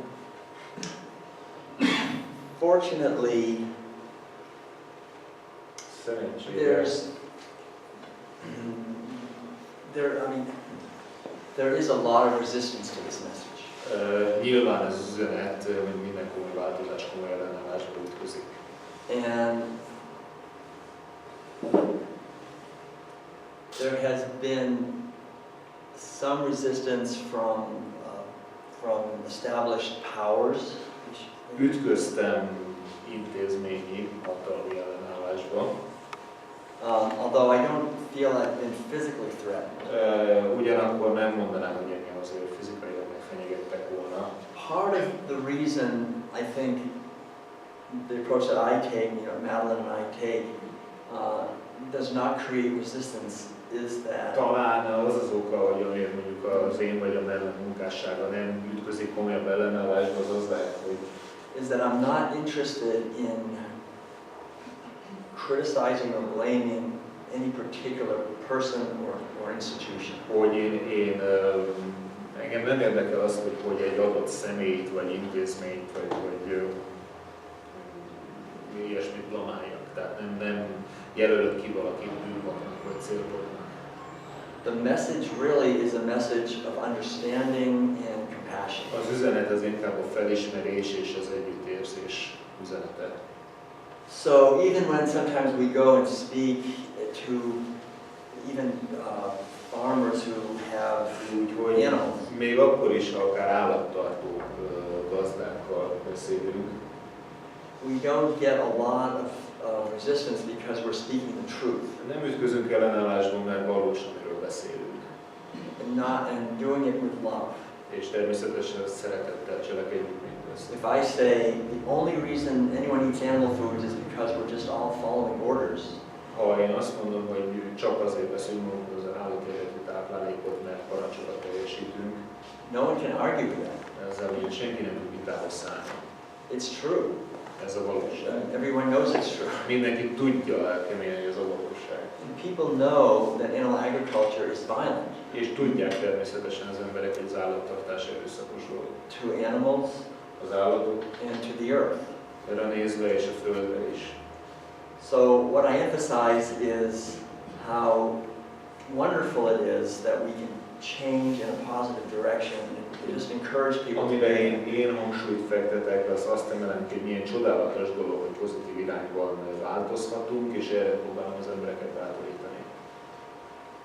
I think we are much more effective when we work in a friendly way with other people. Sokkal hatékonyabbak lehetünk, hogyha barátságosan közelítjük meg az embertársainkat. There really aren't any enemies. Ellenségek tulajdonképpen ebben a kérdéskörben nem léteznek. It's just this 10,000 years of a certain type of society. Csak ez a 10.000 éves társadalmi berendezkedés, ami mindjárt beleszületünk és az életünket leírjuk benne, ez az, ami valamilyen megállásformás, a formáját tud megjelenni. Many vegans get angry. Sok az olyan vegán, aki felháborodik. They try to blame and criticize other people. Blamálnak, hibáztatnak, kritizálnak másokat. And I did that when I was younger. Fiatalabb, forrófejű koromban én is cselekedtem ezt. I thought if I was talking to someone and he didn't understand, I would just shake him. Az volt az érzésem, valaki, aki nem értett, amit mondott nekik, az volt az érzésem, megragadom a vállammal, és addig rázom, míg úgy belátása nem ér. And I thought I could attack companies and industries. Azóta úgy gondoltam, hogy én megtámadhatok iparágokat, vagy nagyvállalatokat. But I don't think that's a good idea. De nem tartom ezt jó gondolatnak. Because the most powerful thing is to build something positive. Mert a legnagyobb hatalom az volt pozitívnak az építése. To create something beautiful. Létrehozni valami csodálatos. Not to attack something that's ugly. Nem pedig megtámadni valamit, ami visszataszító. And people are wounded. És az emberek sebeket hordoznak. That's why they eat animals. Ezért fogyasztanak, ezért vesznek magukhoz állatéretű táplálékot. And if someone is wounded, I don't want to hit them again. És ha valaki már megsebesült, azt én nem akarom még egyszer megütni. I want to show them some love and understanding. Valami inkább szeretettel és megértéssel szeretnék hozzá közelíteni. So I think it's a good idea Úgyhogy úgy gondolom jó to tell people what the animals go through. Ötlet inkább felhívni az emberek figyelmét arra, hogy min is mennek keresztül az állatok. Just because that's the truth. Mert ez a valóság. But there's no point in blaming anyone. De bárkit domálni, hibáztatnak nincs értelme. This started 10,000 years ago. 10 000 éve így folyik. I don't know why they started owning animals as property for food. Nem tudom, hogy kezdték először is így a hatalmunkba keríteni, berekeszteni az állatokat, és hogy vált ez aztán lassan a tőkévé. But we don't have to do it anymore. De a továbbiakban nincs már erre szükség. So I think now, as more people are going vegan in so many different ways, Most, ahogy egyre többféleképpen válnak vegánná, it's a movement with no leaders. ez tulajdonképpen egy olyan mozgalom, aminek az élén nem áll senki. It's a movement with millions of leaders. Illetve több millió vezetik egyszerre nézőpont kérdésre. There's no one person that they can attack. Tehát nincs egy adott személy, akit meg lehet támadni. We have an online training in the World Peace Diet. Van a világbéke egy online képzés is. Many people have taken that training and made movies, Ezt a tanfolyamot restaurants, végezték, filmet készítettek, sanctuaries, éttermet nyitottak, varasparkban, speakers and books. We're all working together. és mindjárt ebben a közösségben együtt dolgozunk. And I don't think it's helpful to be afraid. Nem gondolom ugyanakkor, hogy segít az, hogyha félünk valamitől. Because we're only on this earth for a few years anyway. Mert egyébként is elég rövid ideig élünk ezen a bolygón. So we might as well use the few years that we're on this earth Úgyhogy akkor inkább ki is használhatjuk ezt a pár évtizedet, to really speak from our heart.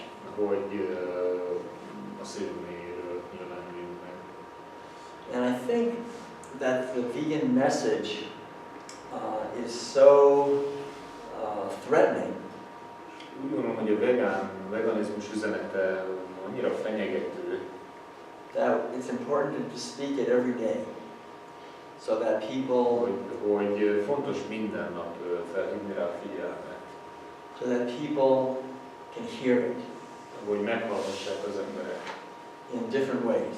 különböző formában. When they walk by a vegan restaurant, they're hearing Amikor the elhaladnak message. egy vegán étterem előtt, amikor valami vegán üzenetet hallanak. And we can bring this message in so many different ways. És ezt az üzenetet rengetegféle formában el lehet másokhoz juttatni. The other thing is that a lot of these large corporations, Másik szempont pedig, hogy ezeknek a nagyvállalatoknak, like say McDonald's, például a McDonald's, vagy akár egy multicég, they can still make money selling vegan burgers. ugyanúgy megvan a profitja, ha kifejleszti szépen a teljesen növényi eredetű hamburgereit. So we have to focus mainly on the people. Úgyhogy főleg az emberekre kell koncentrálni. I Legalábbis az én véleményem ez. And as people change, then the whole system will change. És ahogy minél több ember megváltozik, természetesen az maga után fogja húzni a rendszernek a megváltozását is. Thanks. Köszönöm szépen a kérdést. Yes. Mi a vélemény a kémített állattartásról? Kicsit most már kezdett divattá What is válni. your opinion of so-called lenient to merciful animal agriculture, which is also a new trend showing Most up? a vegánság szempontjából nyilván a véglemény ugyanaz. Obviously, the end result from the point of veganism is the same. Egy vegán mondhatja, hogy azt mondjuk egy nem vegánnak, hogy ha már egyszer mindenképpen most akarsz enni, akkor inkább keres olyan termelőt, aki kivéletesen megved állatokkal. If you must eat meat by all means, then at least look for a farm that manages animals in a proper way instead of wrapping them into small pens and products. No.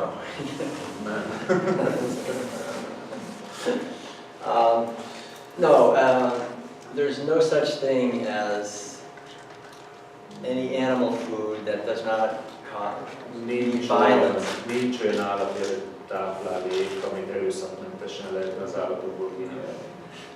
And in a large operation or even a small backyard operation, Legyen akár nagy egy vállalat, legyen akár garázsbiznisz méretű. animals are always abused. Az állatokat mindig természetes életmódjuk ellenére kényszerítik valamire. They're always killed, Mindig leölik, and it's completely unnecessary.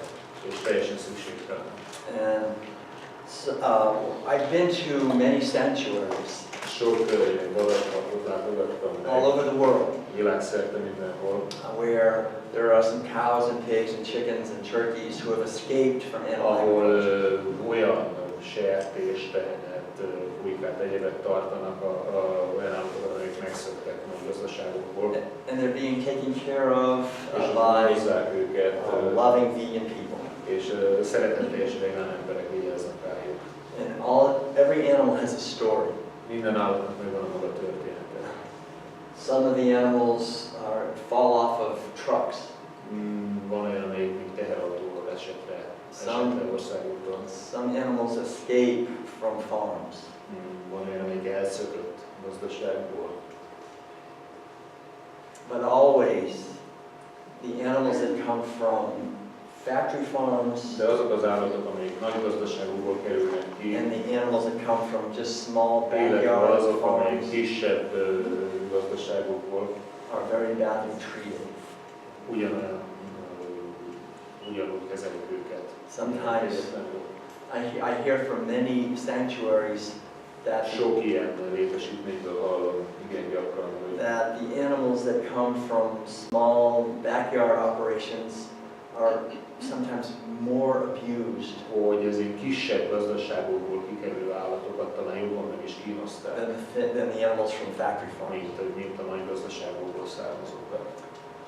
Because animal agriculture brings out the worst in people. Mert az állattartás tulajdonképpen a legrosszabbat vezeti az emberekből. On small dairies, the cows Kis tejgazdaságokban, don't do what you want them to do, so you hit them. ott például szó nélkül megütik a tehenet, hogyha nem úgy viselkedik, ahogy You stab them with pitchforks. elvárják, vagy böködik a vasvillával.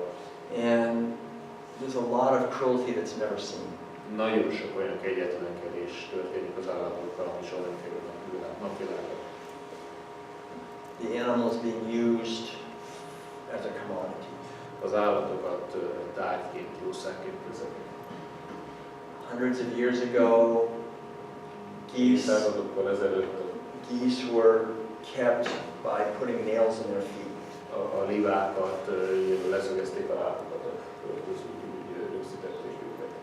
So there was never any good old days. Úgyhogy itt régi szép időkről nem lehet beszélni ebben a közelítésben. The only way is to have no animal agriculture. Az egyetlen járható út az az állattartásnak a felszámolása. The only exception might be if Kivétel lehet, maybe a car hits a deer and you want to eat the deer.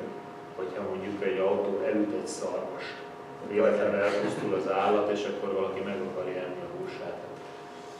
But as soon as we attack animals De abban a pillanatban, hogyha and imprison animals, megtámadjuk, bezárjuk az we állatokat, steal their sovereignty, a szuverenitásokat elvesszük we ezáltal, steal their children, elvesszük tőlük az utódaikat, we steal their purposes, az életcéljuktól megfosztjuk őket. and you can't there's no way to justify it. Ezt semmilyen módon nem lehet igazolni. Because there are no nutrients in animal foods that we need to be healthy. Mert nincs olyan tápanyag, állati eredetű tápanyag, amire valóban szükségünk van az, hogy egészségesek That we legyünk, can't get from plants. ami növényi forrásokból nem szerezhető meg. So that's a very good question. De ez nagyon jó kérdés, hogy köszönöm szépen.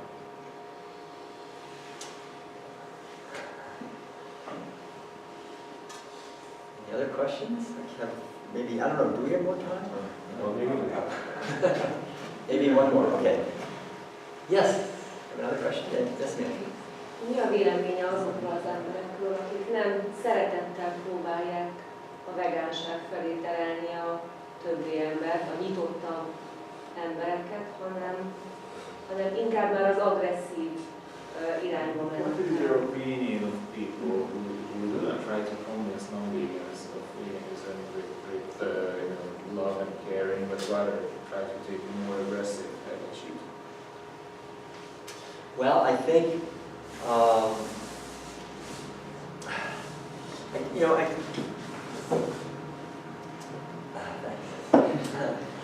in the World Peace Diet, I talk about 3 stages of veganism. A világbéke étrendben ezt kifejtem, ott a veganizmusnak 3 stádiumát írom le. And then the first stage of veganism, actually before that, wherever we are, whether we're Az vegan első or vegetarian or akár vegánok, vegetariánusok vagyunk, vagy mindenezők, our life is an adventure.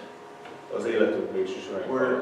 We're here to learn and to grow. Azért születünk a Földön, hogy tanuljuk és növekedjünk. If at some point we go vegan, Hogyha vegánná válunk valamikor ebben a folyamatban, I think it's a great thing. azt én egy nagyszerű dolognak tartom. But the problem is A probléma ezzel, people hogy think they go vegan and now they're perfect. sokan úgy gondolják, hogy én vegán lettem, akkor egyből tökéletes is lettem. They think, okay, I'm vegan now, my adventure is over. Akkor ezzel az én személyes kalandom véget Now is ért. I have to just change everybody else. Most akkor az egyetlen dolog, hogy mindenki más is megváltoztassa. I'm right, they're wrong. Nekem van igazam, nekik nincs. And so when we first go vegan, the first stage is the beginning stage. Az első, amikor vegánná válunk, az első, az a kezdeti stádium, amin keresztül megyünk. We have a lot to learn and we have a lot to unlearn. Rengeteg tanulnivalónk van hirtelen, illetve rengeteg beidegződött szokástól meg kell válni. It's a very difficult stage Ez egy elég because nehéz folyamat, egy nehéz stádium. we need to learn how to make food that's good and also how to talk to people. Meg kell tanulnunk, hogy hogyan készítsünk jó ételeket pusztán növényeredetű alapanyagból, hogyan szólítsunk meg másokat, To our friends, to our family, to our doctors. barátainkat, az orvost, a háziorvost, a családtagjainkat, mindenkit. And it's good to have a mentor or have a community Jó who ilyen, support us. hogyha van egy mentorunk, vagy egy olyan közösség, ami támogatni tud minket. If we get through the first stage, we get to the second stage. Hogyha ezen a stádiumon átjutunk, akkor jön a következő. And that stage I call the angry vegan Ez a stage. dühös, vagy a lázadó vegánnak a stádiuma. And that stage is when we understand how to talk to people Ez az, amikor and már how to make tudjuk, healthy food. hogyan szólítsuk meg másokat, tudjuk, hogy hogyan készítsük egészséges ételeket. But now we're very often angry De nagyon sokszor felháborít minket, sometimes very depressed és el is szomorít. because we're different. Az, hogy mi mások vagyunk, mint a többiek, And very often people don't listen to us. és zavar minket a többség tudatlansága, And és sem we- hallgatnak minket. We think if we just shout louder, maybe they'll hear us. És ilyenkor gondolja az ember azt, hogy ha esetleg még hangosabban vallik, akkor jobban meghallják. Or if we say it more strongly, they'll listen to us. Vagy hogyha esetleg már arculcsapás szinten megfogalmazva juttatjuk kifejezésre gondolatainkat, akkor többen odafigyelnek rá. Some people avoid the angry vegan stage by what I call the closet vegan stage. Vannak, akik ezt a stádiumot a bezárkózott vegán stádiumon kerülik ki. We just don't want to talk about it at all to anyone. Nem akarnak senkivel se szót váltani az egészről, magánügyükként fogják fel. But the closet vegan stage and the angry vegan stage are both very difficult. Mind a lázadó vegán stádium, mind a bezárkózott vegán stádium nagyon nehéz stádium. If I'm angry, then it causes some diseases. Ha én folyamatosan dühös vagyok, akkor az engem elsorvaszt, az marad, betegséget. If I'm depressed, Hogyha folyamatosan szomorú vagyok, it's sad at what happens to animals, I can get sick. afelett szomorkodok, hogy mi történik az állatokkal, akkor hasonlóképpen. So many people who get stuck in the second stage, Úgyhogy azok, akik megrekednek ebben a második stádiumban, pretty soon, after a while, they can't go on anymore. igen hamar véglegesen megrekednek, nem tudnak tovább haladni. So it's important to get to the third stage. Így fontos, hogy őket átsegítsük a harmadik stádiumba, And the third stage I refer to as deep veganism. amit pedig én a mély veganizmusnak hívok.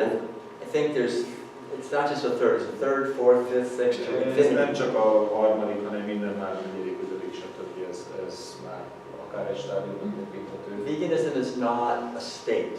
Nem egy állapot pusztán a veganizmus. A static state. It's Nem a egy journey. statikus állapot, ez It's sokkal an inkább ongoing journey. egy út, amin elindultunk, és Every day we can learn and grow. minden nap tanulhatunk és növekedhetünk. Every day we can become more effective as advocates. Sokkal hatékonyabbá válhatunk mások meggyőzésével kapcsolatban. So I think Minden nap fejlődünk.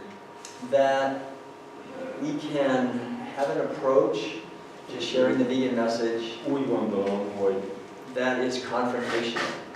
hogy lehet végül is egy konfrontatív megközelítéssel meggyőzni másokat a veganizmusról. If we always do it with love and respect for the Hogy person. ugyanakkor ezt szeretetteljesen és tisztelettudaton tesszük.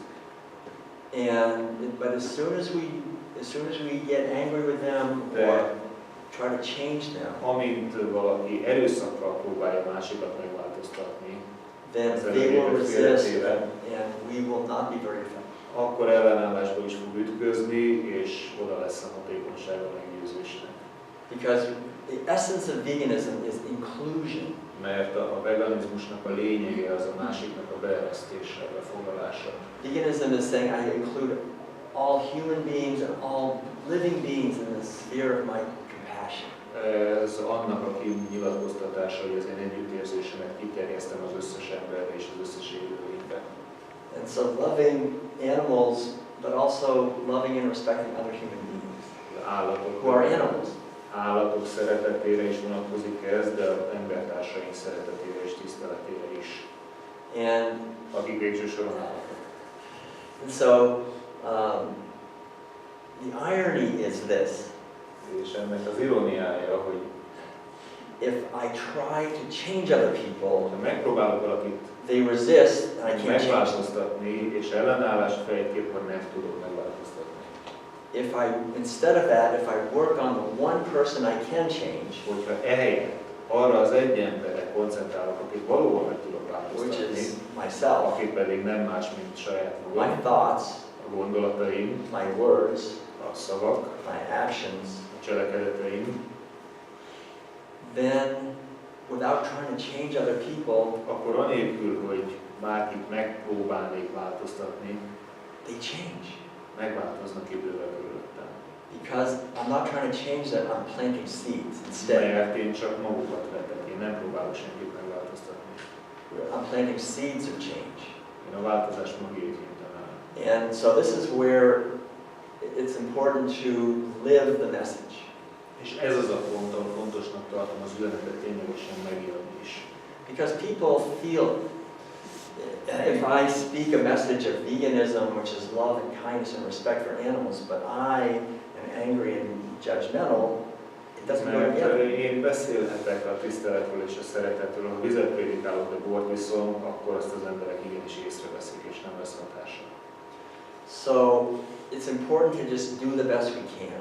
Tehát fontos, hogy a lehető legokosabban járjunk el, And to take time every day to reflect. és hogy minden áldott nap szálljunk időt arra, hogy magunkra mérjünk. The old-fashioned kind of activism was to try to change other people. Az aktivizmusnak ez a régi fajta eljárás, amikor erőnek erejével megváltoztatni próbálunk másokat, It never works. ez nem működött a múltban sem, és természetesen In the nem long működik most sem. run, Hosszú távon we just create conflict. csak a konfliktust eredményezi. But when we create a more, I think, mature approach where we work on living the message ourselves, Érettebben közelítjük meg a problémát, és megéljük a saját üzenetünket. Magyarul jó példával is előjárunk.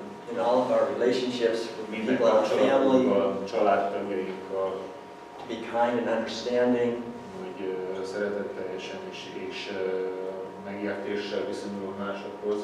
to take time every day to let our mind become quiet, Ha időt szánunk minden nap a saját elcsendesedésünkre, to get out of the inner prison of being this separate self, hogy kitörjünk abból a börtönből, hogy mi csak egy külön elkülönített lény vagyunk, to realize that what I am is an expression of eternal consciousness.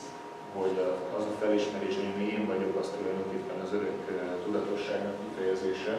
And also other human beings are that. És nem különben ugyanilyen az összes embertársunk, And animals are that. és az állatok. And then when we address and talk to other people, Akkor, amikor valaki más szólított meg, we address that in them. akkor ugyanezt a belső lényünket szólítjuk meg. Because we've connected to that in ourselves. Mert saját magunkban már kapcsolatot létesítettünk az ő belső lényünkkel. Then we plant seeds very deeply. Akkor lehet nagyon mélyre elvetni a változás magjait. Not by just what we say, Nem azzal, amit mondunk, which isn't that important. ami nem is olyan fontos, It's how we say it. hanem hogy hogyan ültetjük ezt kifejezésre. It's who we are as we Kik say vagyunk it. mi valójában? Ki az, aki beszél? That's what people really remember. Ez az, amit hosszú távon megjegyeznek az emberek. What really touches. Ez az, ami megérinti az embereket. And this is happening more and more. És ez egyre többször megtörténik a világban. Have you seen the movie Cowspiracy, anybody? Cowspiracy? No.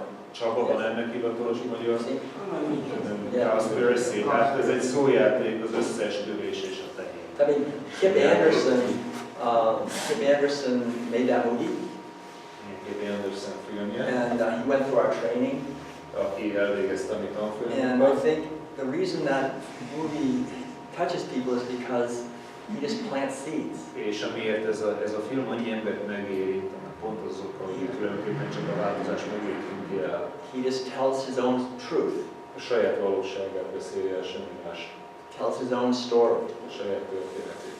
and that helps us to change. És ez sokakat segít a változásban. Sometimes people ask me, how can I speak, how can I give this message in a way that would really plant the seed well? Sokszor felteszik nekem a kérdést, hogy tudom az üzenetet átadni, hogyan beszéljek, hogy a változás magját jó elvessen. The basic idea is something like this. És azt hiszem az alapgondolat az valami ilyesmi, To emphasize the positive dimension. hogy a pozitív dimenzióját kiemelni. I'm so grateful that I discovered Annyira hálás vagyok a sorsnak, hogy felfedeztem, that the only reason I was eating animal foods all those years hogy az egyetlen ok, amiért állatéretű táplálékot ettem hosszú éveken át, was because I was just following orders. az az, hogy parancsokat teljesítettem. And I realized És felismertem, hogy that those orders were not a good idea. They're not in my best interest. ezek a parancsok nem az én érdekeimet szolgálták. They're bad for the earth or bad for animals. Rosszak a bolygónak, az állatvilágnak, az állatoknak, és nem utolsó sorban nekem is. And now I'm not doing it anymore, and it's fantastic. Felhagytam ezzel a gyakorlattal, és nagyszerűen érzem magam. And then don't say anything else. És ne is mondjuk semmi más. Just plant the seed and let go. Az ember elveti a magot, és odébb áll. And everyone in their heart wants to live a life that's not just being a robot following orders. És a szíve mélyén, a lelke mélyén mindenki olyan életet akar élni, amikor nem csak egy parancsokat teljesítő robot. And everyone in their heart knows that the only reason they're eating meat and dairy and eggs is because they're just following orders. És mindenki tudja is a lelke mélyén, hogy amire állatéletű táplálékot fogyaszt, az, hogy parancsot cselekszik. So if I just tell the truth, which is I realized that I was only following orders and I'm not doing it anymore, Ha semmi más nem mondok, csak az igazságot, vagyis hogy csak azért cselekedtem így, mert parancsot teljesítettem. that plants the seed very deeply. Az nagyon mélyen elhinti a változás magját. That opens up the opportunity for them to go vegan because they want to. Megnyitja számukra a lehetőséget, hogy vegánná váljanak, mert kifejlődik bennük az akarat, hogy vegánná váljanak. So we're not trying to change other people, we're just speaking the truth. Mi nem próbálunk kész akarom megváltoztatni senkit, mi csak az igazságot, a saját igazságokat beszéljük. Speaking our own truth. Elmeséljük a saját igazságot. This is what Gandhi was referring to when he said satyagraha. És ez az, amit Gandhi úgy fogalmazott meg, hogy satyagraha. I think he was right. He said that satyagraha means truth power. Satyagraha, truth power. Az igazság hatalom, ezt jelenti szó szerint. That the only way we can change our society is through speaking the truth. A társadalom megváltoztatása az vezet, hogy egyetlen út az igazság kimondása. So when we speak our truth with love and respect, Úgyhogy amikor szeretettel és tisztelettel tesszük mindezt, then we're planting seeds that will help transform. a változás magjait. our world. ami végső soron elhozza a világ megváltozását. There can never be any, think about it, I mean, there can never be any positive social change without Gondoljuk csak át, semmiféle pozitív társadalmi változtatás nem lehet úgy elérni, without positive personal change. hogy mi magunk pozitív irányba ne változzunk meg, vagy hogy nem magunkon kezdjük a pozitív változást. The only person we can change is ourselves. És természetesen az egyetlen ember, akit meg tudunk változtatni, a saját magunk. That's the hardest. Ez a legnehezebb egyébként. We always want to change other people. That's Mindig easy. másokat próbálunk, keressük nyilván ösztönösen a könnyebb utat, de But we see this happening all over the world. People are látjuk ezt understanding. világszerte. Egyre többen ismerik fel. And the whole vegan movement now is maturing. És érik az egész vegán mozgalom. And when we live this as a movement of kindness and love, we És start amikor ezt a attracting more and more könyörületesség és a people. szeretet mozgalmaként éljük meg, az egyre több embert vonz magához. It's like creating a positive wave of delicious food and joy and freedom and Nagyszerű abundance. étkek, az öröm, a szabadság és a bőség hullámát indítja el. And people just abandon death and destruction and violence and És egyre disease. több ember felhagyja akkor a pusztítással, a rombolással, a gyilkolással és a betegségekben, mert visszataszító, mert nem emberi We valami. can just laugh about how ridiculous it is. Szinte And this is the way, I think, to liberate animals. és így lehet az állatokat felszabadítani szerintem. It's through messages of kindness and respect and joy and freedom. A szeretet, And tisztelet, az öröm és a szabadság üzeneteivel. every day that we bring this message, it is a message of healing. És minden nap, amikor ezt az üzenetet továbbadjuk, ez egy gyógyítás üzenete is. So, thank you for that excellent message. Nagyon szépen köszönöm. Excuse me, excellent question. Nagyszerű Good kérdés. question. And the final thing I want to say is to just follow your heart. A legutolsó üzenet, amit még szeretnék mondani, hogy mindenki hallgasson a saját szívére. You know, I've noticed like sometimes someone will pull out of me a pretty strong statement. Néha azon kapom magam, hogy egy elég ütős állítást csal előbb.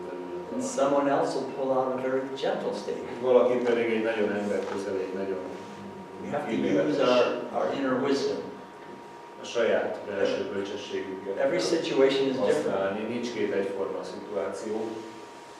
And once I remember with my sister, my younger sister, I was pretty strong with her and she got upset with me. A húgommal vitatkoztam, és valami elég erős megjegyzést tettem, meg is értődött rám. She slammed the door. Bevágta az ajtót. She said, "Oh, you vegans, you think you're so right all the time." Hülye vegánok, You know everything. telve magatoktól, és And I thought, oh, now I really did.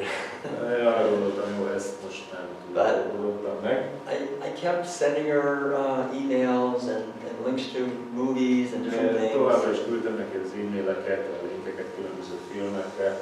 And a few years later, Néhány évvel később I got an email from her, kaptam egy e-mailt tőle. and she's a Christian. And she sent me an email that said, "Will, the Lord came to me and told me to go vegan." Csak annyit írt, hogy Will, az Úr megjelent előttem, és azt mondta, hogy legyek vegán. And so she went vegan, and her daughter is also a vegan, and her daughter has 3 little boys that are all vegan from birth. Akinek 3 kisfiú van már, akik születésük óta vegán. And my mother went vegan too. Anyámat szinte vegán. Took about 15 years. Mintegy 15 évbe került. But the whole idea is to just keep doing the best we can to express the message with De az love and respect. alapgondolat, hogy a lehető legjobban szeretetteljesen és tiszteletteljesen fejezzük ki ezt az üzenetet.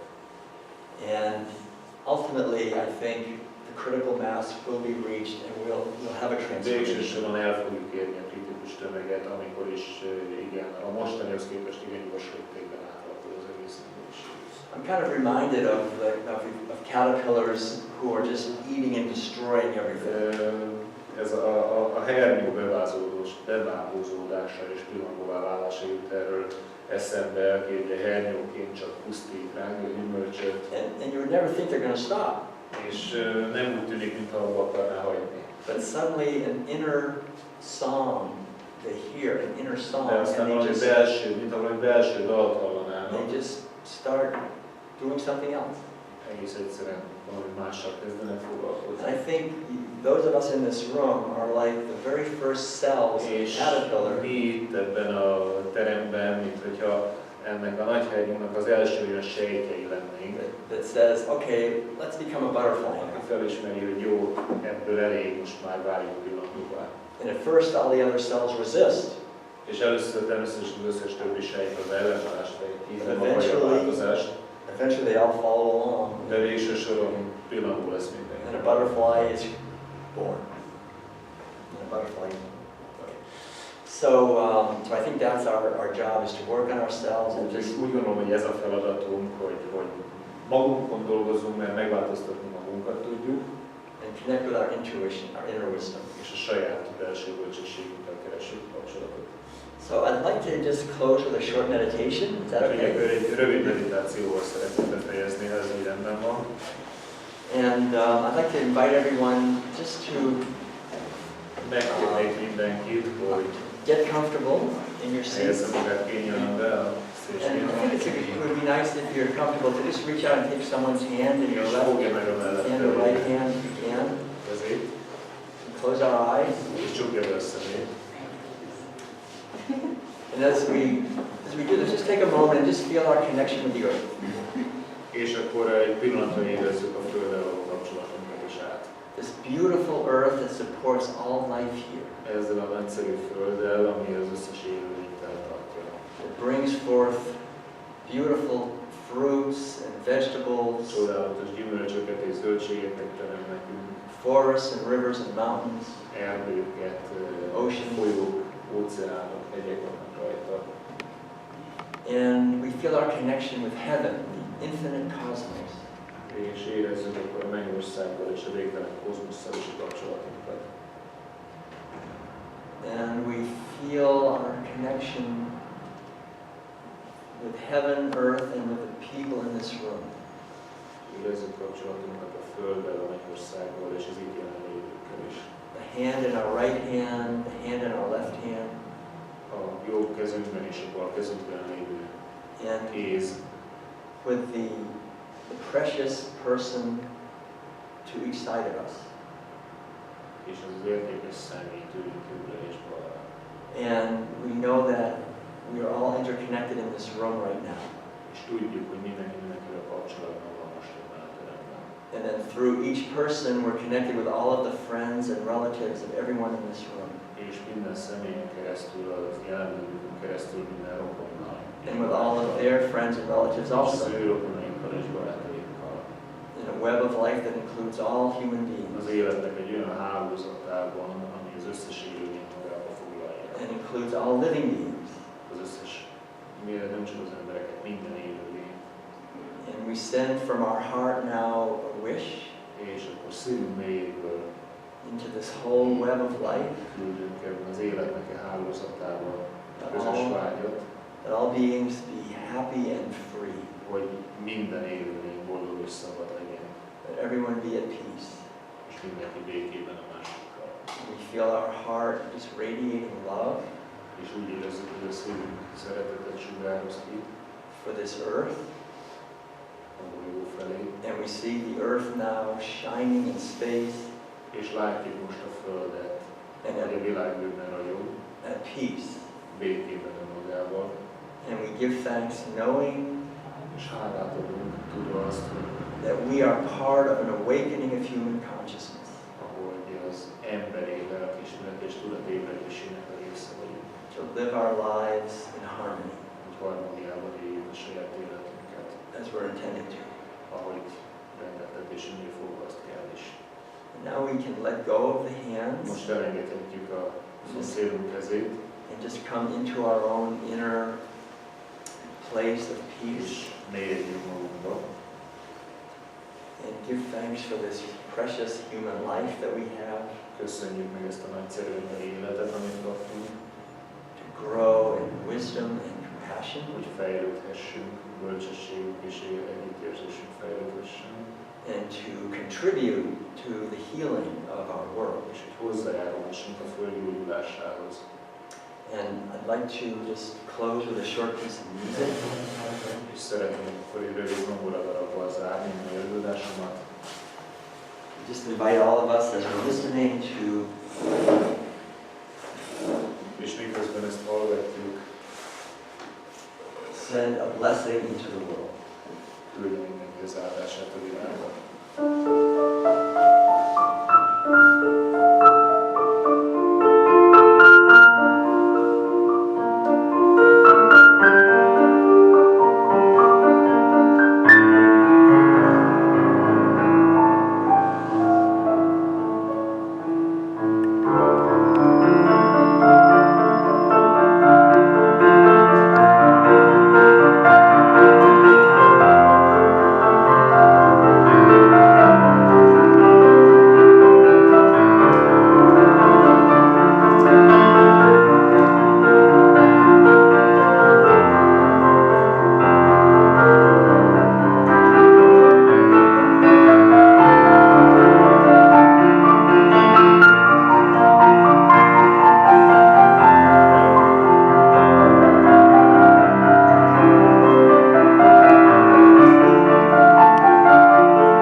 answer any more questions in the back.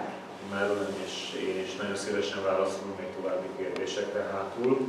And I think we also have copies of the Illetve Bulgarian version, if anyone's a interested. könyvemnek a magyar kiadásának néhány példát. And we have a few of the audiobooks and some CDs of music. Hangos könyvből, illetve a zeneinkből CD-t is. I think there are some refreshments also. Továbbá frissítők is, ha jól látom. Okay, thank you very much. Much love to you. Nagyon szépen köszönöm.